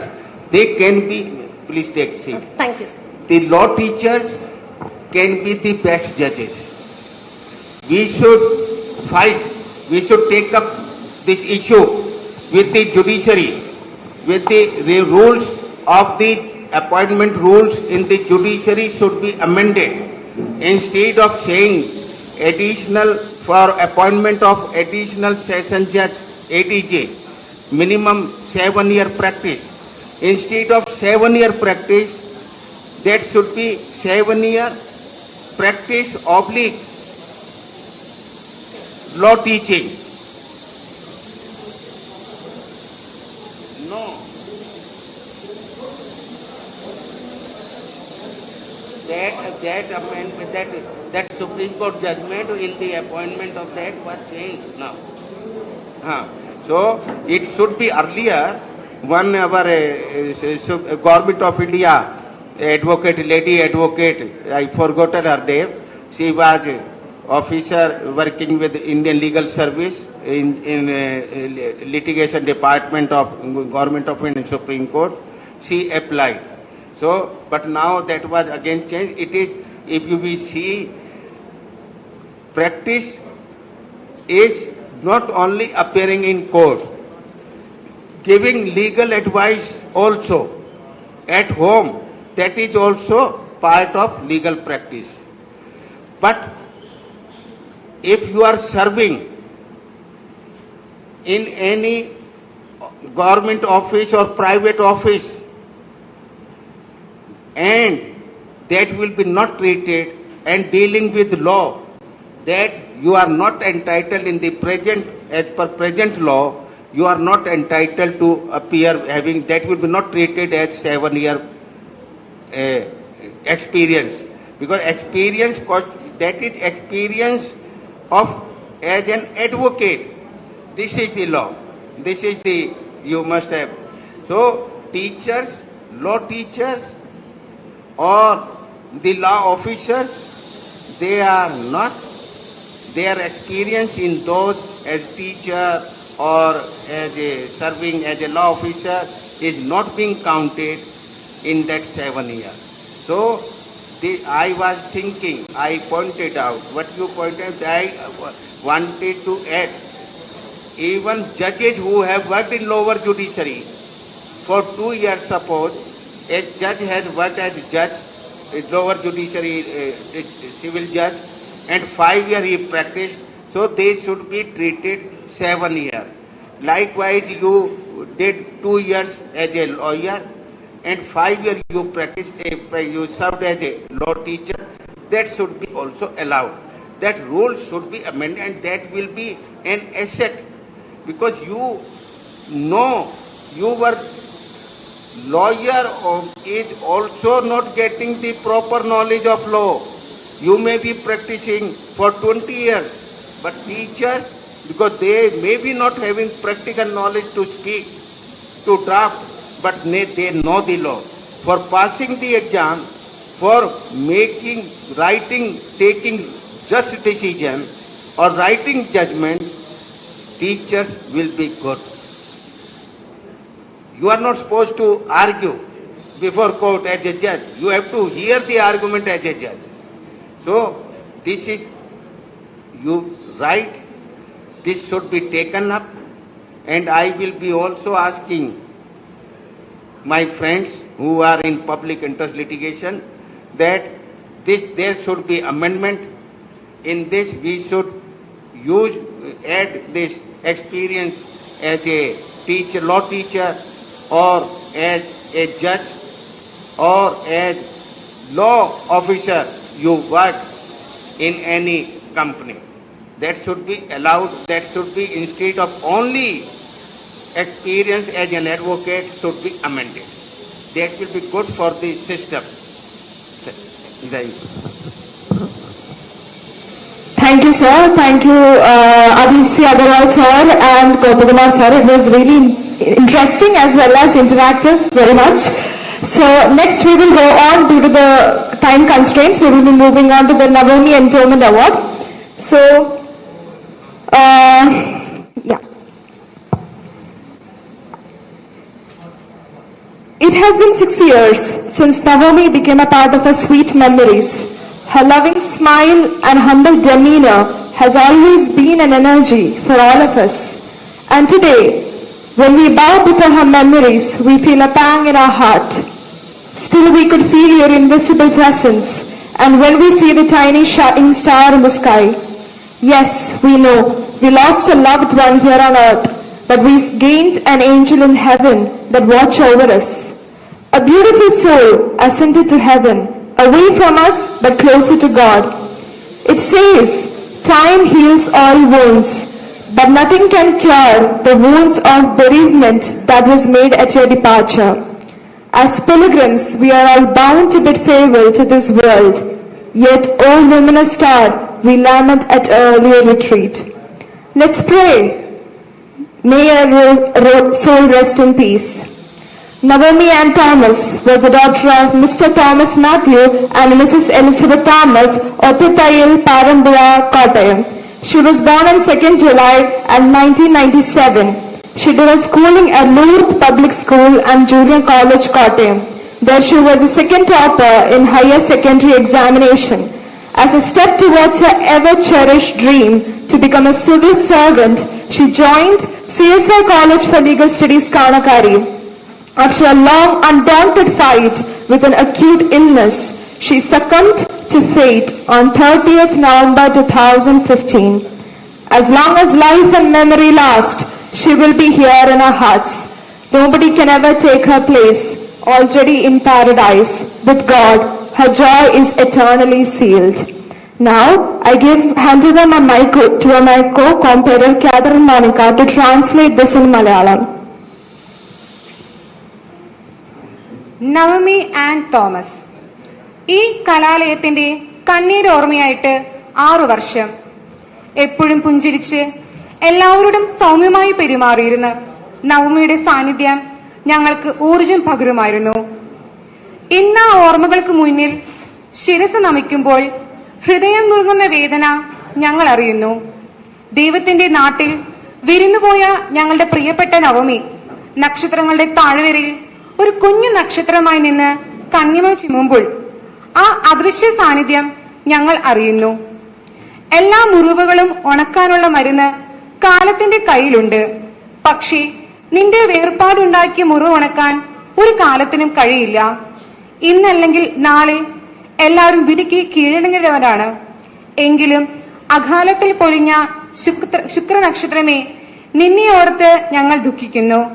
നിന്റെ ആത്മാവിന് നിത്യശാന്തി നേരുന്നു. Navami and Thomas, Kottayam Parampuzha ഒറ്റത്തൈയിൽ Thomas മാത്യുവിന്റെയും Elizabeth തോമസിന്റെയും മകൾ. ജനനം 1997 July 2. LKG മുതൽ +2 വരെ Kottayam Lourdes public school and junior കോളേജിൽ വിദ്യാഭ്യാസം. സെക്കൻഡറി ടോപ്പറായി +2 വിജയിച്ചു. സിവിൽ സർവീസ് ആയിരുന്നു ലക്ഷ്യം. അതിനുവേണ്ടിയാണ് ഈ കോളേജിൽ നിയമപഠനത്തിന് ചേർന്നത്. അസുഖബാധയെ തുടർന്ന് ഒരുപിടി സ്വപ്നങ്ങൾ ബാക്കിയാക്കി 2015 നവംബർ 30 വിധിക്ക് കീഴടങ്ങി. Now, in memory of Navomy, a student who was a constant quest for excellence herself, our college has been awarding the first rank holders of the first semester every year. And today, we present Navomy Endowment Cash Award with certificate to 4 rank holders of 2018 and 2019 batch for their excellent academic performance. I welcome Dr. A. Jose forward to hand over the cash prize and the certificates.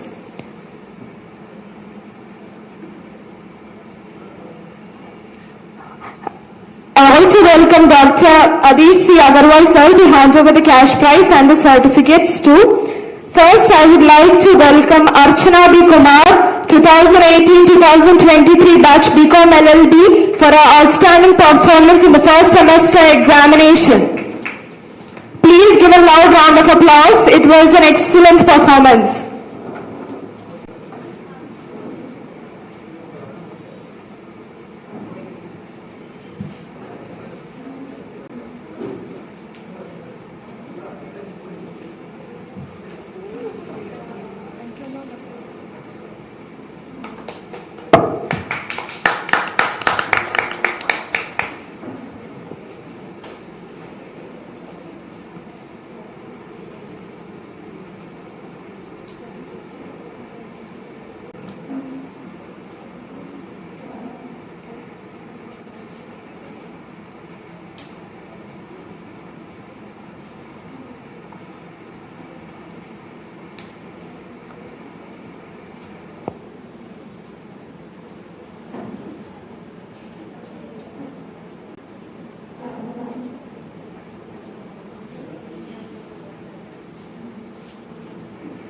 So now, I call upon Archana B. Kumar, 2018-2023 BCom LLB batch for her first semester outstanding performance in the university exams.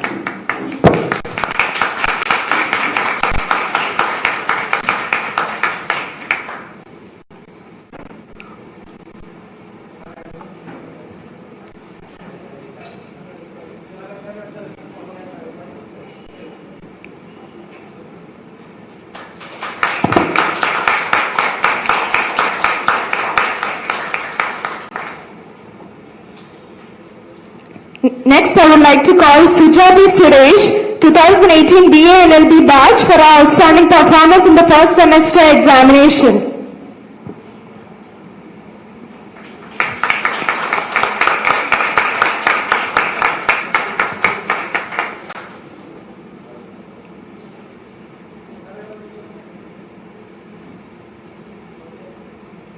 Thank you, Suja. Next, I will be calling Betsy George, 2019-2024 BCom LLB batch for her excellent performance.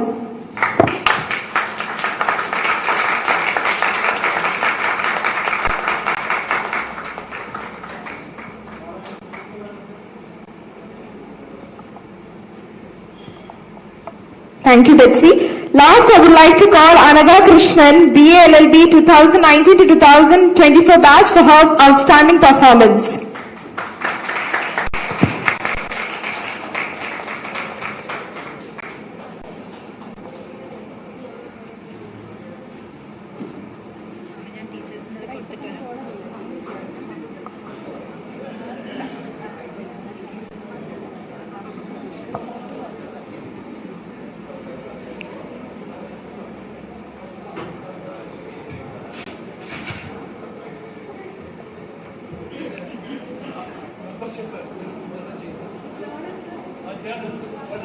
So now, as the Navomy ceremony is over, I am more than privileged and happy to announce the release of the CSI Law Journal 4th volume on this occasion, and I heartily call upon S. Govguma sir forward to hand over the copy of the CSI Law Journal 4th volume to Advocate Rajiv, who is Advocate of Supreme Court of India.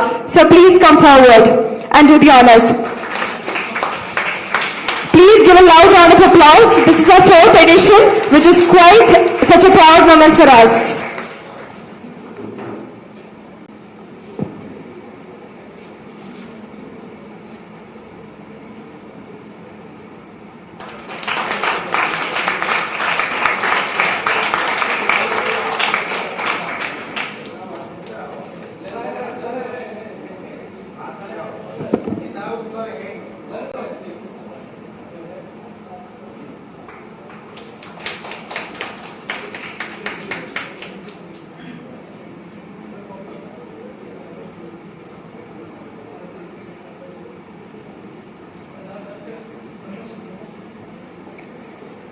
Now, there is another ceremony where our law teaching staff has been recognized and registered as a distinguished member of the International Council for Jurists for the duration 2022 to 2026. I invite Dr.Adish C.Aggarwala sir to do the honors, and I will be calling the law faculty one by one. First of all, I would like to call upon Professor Dr. George Joseph sir to receive the certificate of recognition.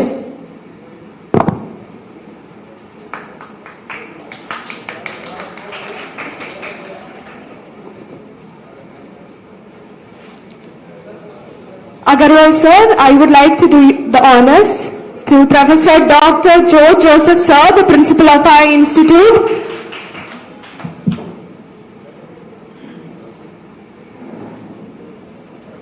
Thank you, sir.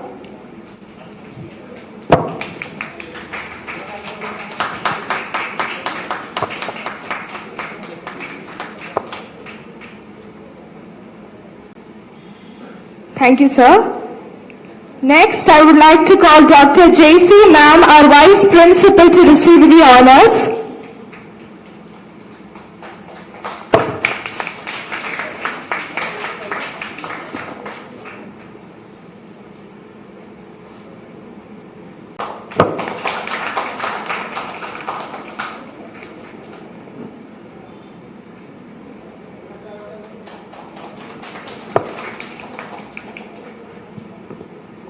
Thank you, ma'am. Next, I would like to call Chaitanya Miss to get the honors. Please, ma'am.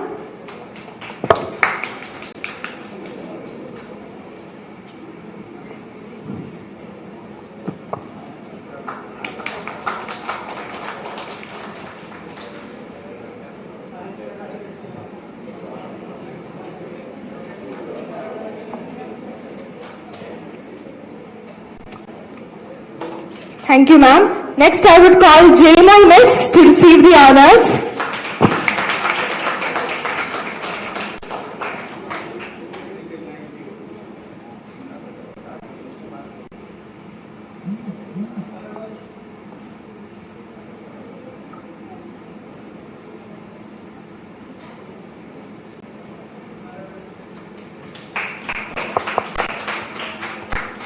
Next, I would like to call Melky Joseph Sir onto the stage to receive the honors.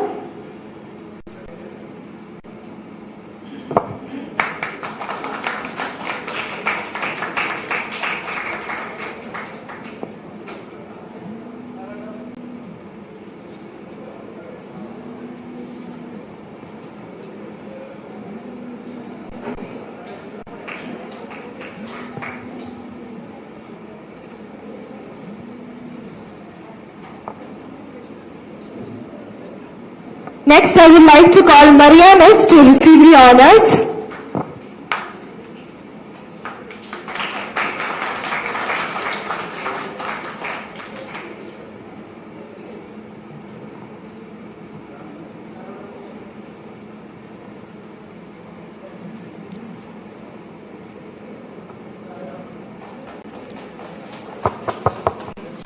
Thank you, ma'am. Next, I would like to call Elizabeth to receive the honors.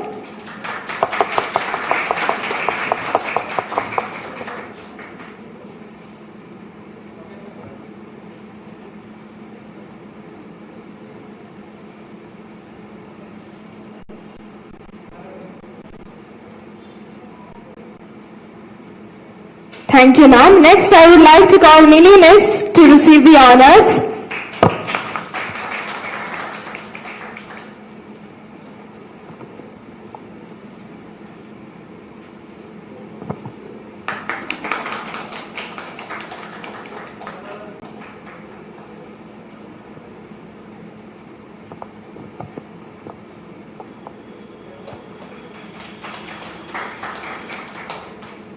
Thank you, ma'am. Next, I would like to call Ashwani Miss to receive the honors.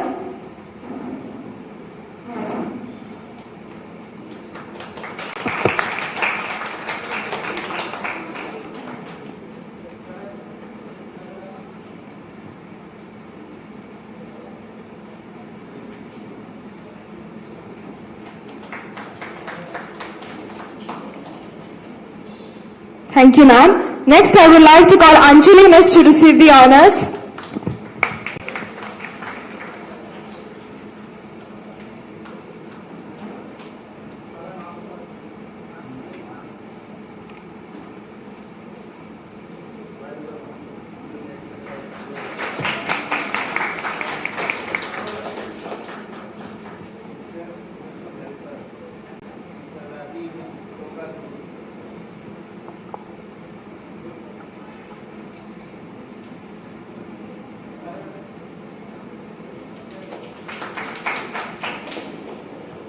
Thank you, ma'am. Next, we will be garlanding in our other faculties. First, I would like to call Dr. Emma Matthew, sir, to receive the honors.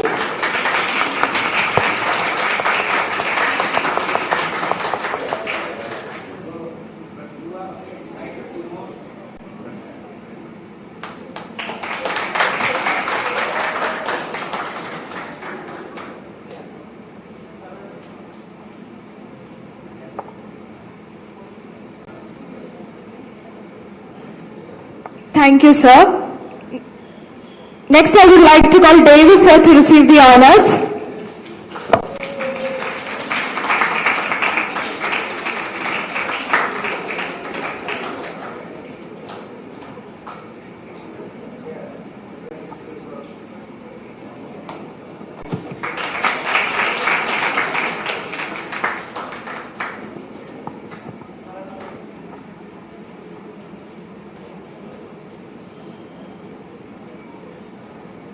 Thank you, sir. Next, I would like to call Sima Kumari Miss to receive the honors.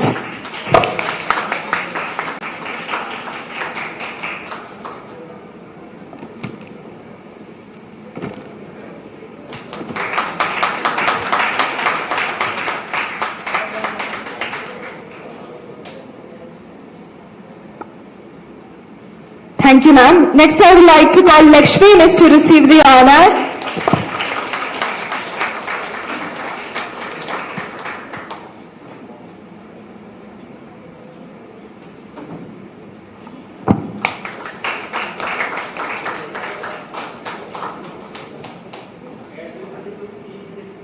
Thank you, ma'am. Next, I would like to call Anju Miss to receive the honors.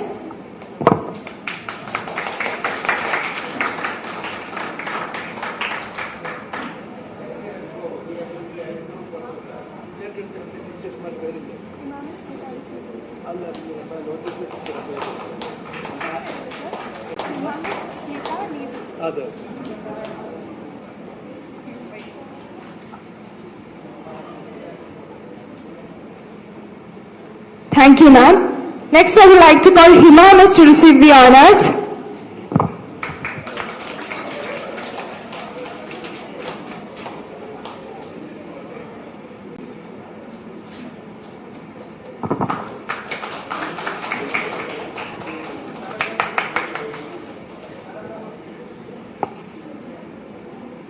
Thank you, ma'am. Next, I would like to call Smita Miss to receive the honors.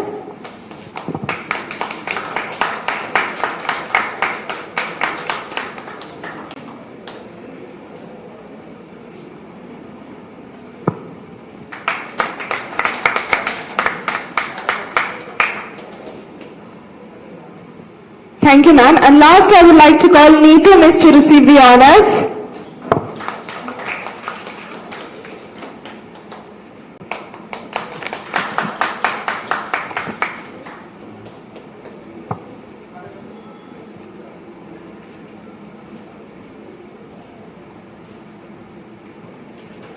Thank you, ma'am. Now, as all the ceremony... So now there will be a photo ceremony, no, there will be a photo session.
Thank you. Now I would like to call Dr. JCT, Vice Principal, CSI College for Legal Studies, for the vote of thanks.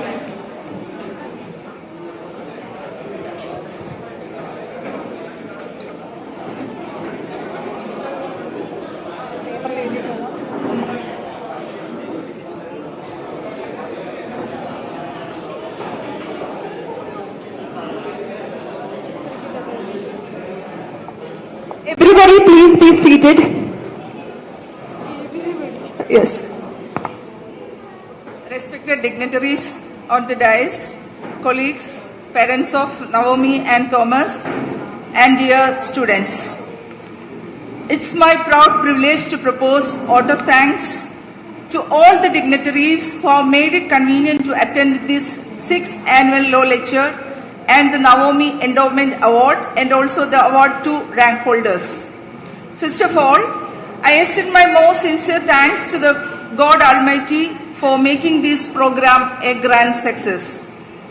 We are deeply grateful to Reverend Dr. Sr.Advocate, Diocesan Treasurer and Bishop Commissary, CSI Madhya Kerala Diocese, for presiding over this function and the presentation of mementos to rank holders. I take this opportunity to express our sincere thanks to the Honorable Vice Chancellor of Mahatma Gandhi University, Professor Dr. Sabu Thomas, for his wonderful inaugural address. Our 6th annual law lecture was delivered by our Chief Guest, Dr.Adish C.Aggarwala, Sr.Advocate, Supreme Court, and the President of the International Council of Jurists, London. We have listened to the powerful and thought-provoking lecture on the topic Future of Legal Profession and Avenues Open to Law Students in India. Dr.Adish C.Aggarwala has spoken extensively on the conceptual and practical dimensions of the legal profession and also described the avenues open to the law students in India. We express our profound thanks to you, sir, for sharing your views with us on such a topic in contemporary relevance. And also we thankful to you, sir, for giving membership for us and honor us. On behalf of CSI Law College for Legal Studies, I express my sincere thanks to the keynote speaker, Dr. S. Gopakumaran sir, Senior Advocate, High Court of Kerala and former President of Bar Council of India, for the release of our journal and also for your inspirational keynote address. We are grateful to Dr. A. Jose, Syndicate Member, Mahatma Gandhi University, Kottayam, for the felicitation. A special thanks to our chairperson, Archana B. Kumar, for her strong words of felicitation. Thank you, Archana. A special thanks to Advocates Sr.Advocate sir for receiving our journal. A special mention to our respected Principal Professor Dr. Jusists sir, who is the backbone of our institution, and he always stimulated us to do our best. Thank you, sir, for your introductory speech. Thanks to our bursar, Mr. Koshi Abraham sir, who worked hard for the success of this program. Thank you, sir. It has been 6 years since Navomy became a part of our sweet memories. I express my sincere thanks to the parents of Navomy for instituting such an endowment award in memory of Navomy and Thomas in this prestigious institution. Thanks to the parents. May I take this opportunity to congratulate the Navomy Endowment Award winners and rank holders of our institution, Archana B. Kumar, Sujapi Suresh, Betsy and Aneka. They achieved top marks in the first semester university examination. Congratulations to our rank holders, Meenu Abraham, second rank BCom LLB Honors 2015-20 batch, and Christina P. Kurian, third rank BCom LLB Honors. Olivia Sarah Thomas, second rank BCom LLB Honors 2016-21 batch, and Parvati, yes, second rank BA LLB Honors 2016-21 batch, and Leona, third rank BA LLB Honors 16-21 batch. And also congratulations to Aji Krishnan S, fifth rank in Kerala Judicial Service Examination. We express our thanks to our Senior Professor M.M. Matthew sir, and thanks to all our beloved teachers, non-teaching staff, and our beloved students. And we also express our thanks to our manager and Bishop, Most Reverend Dr. Malil Sabu Koshicharyan, and the management of CSI Madhya Kerala Diocese for providing facilities to bring up this college. Then I express my thanks to Reshma Ranjit for her beautiful prayer song. Thanks to all the students who participated this event. Thanks to Manna and Catherine for their beautiful comparing. And this program is live streaming. Thanks to media persons and the live streaming 05 live streaming. Thank you for your service. I express my thanks to all of us who behind this program, and once more I thanks to one and all. Thank you all. Thank you, ma'am. Next, I would like to call for the national anthem Sandra and Aishwarya onto the stage. I request all of you to please stand for the national anthem. Okay.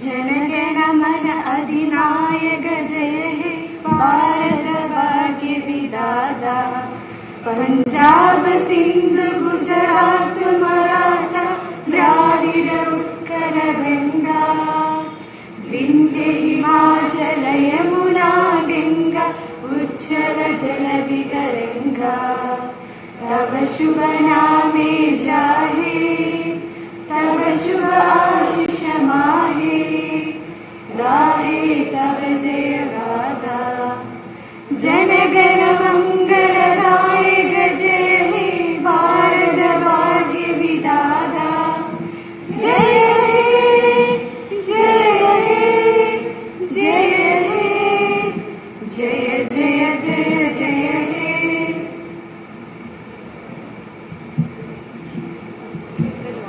The program is over. Thank you again for event, and all of you can disperse.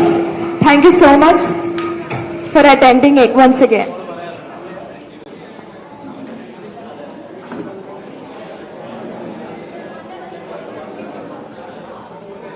There is also an announcement. There is refreshments and snacks provided in the mess. So please feel free to have them. So everybody should have the snacks and leave, please.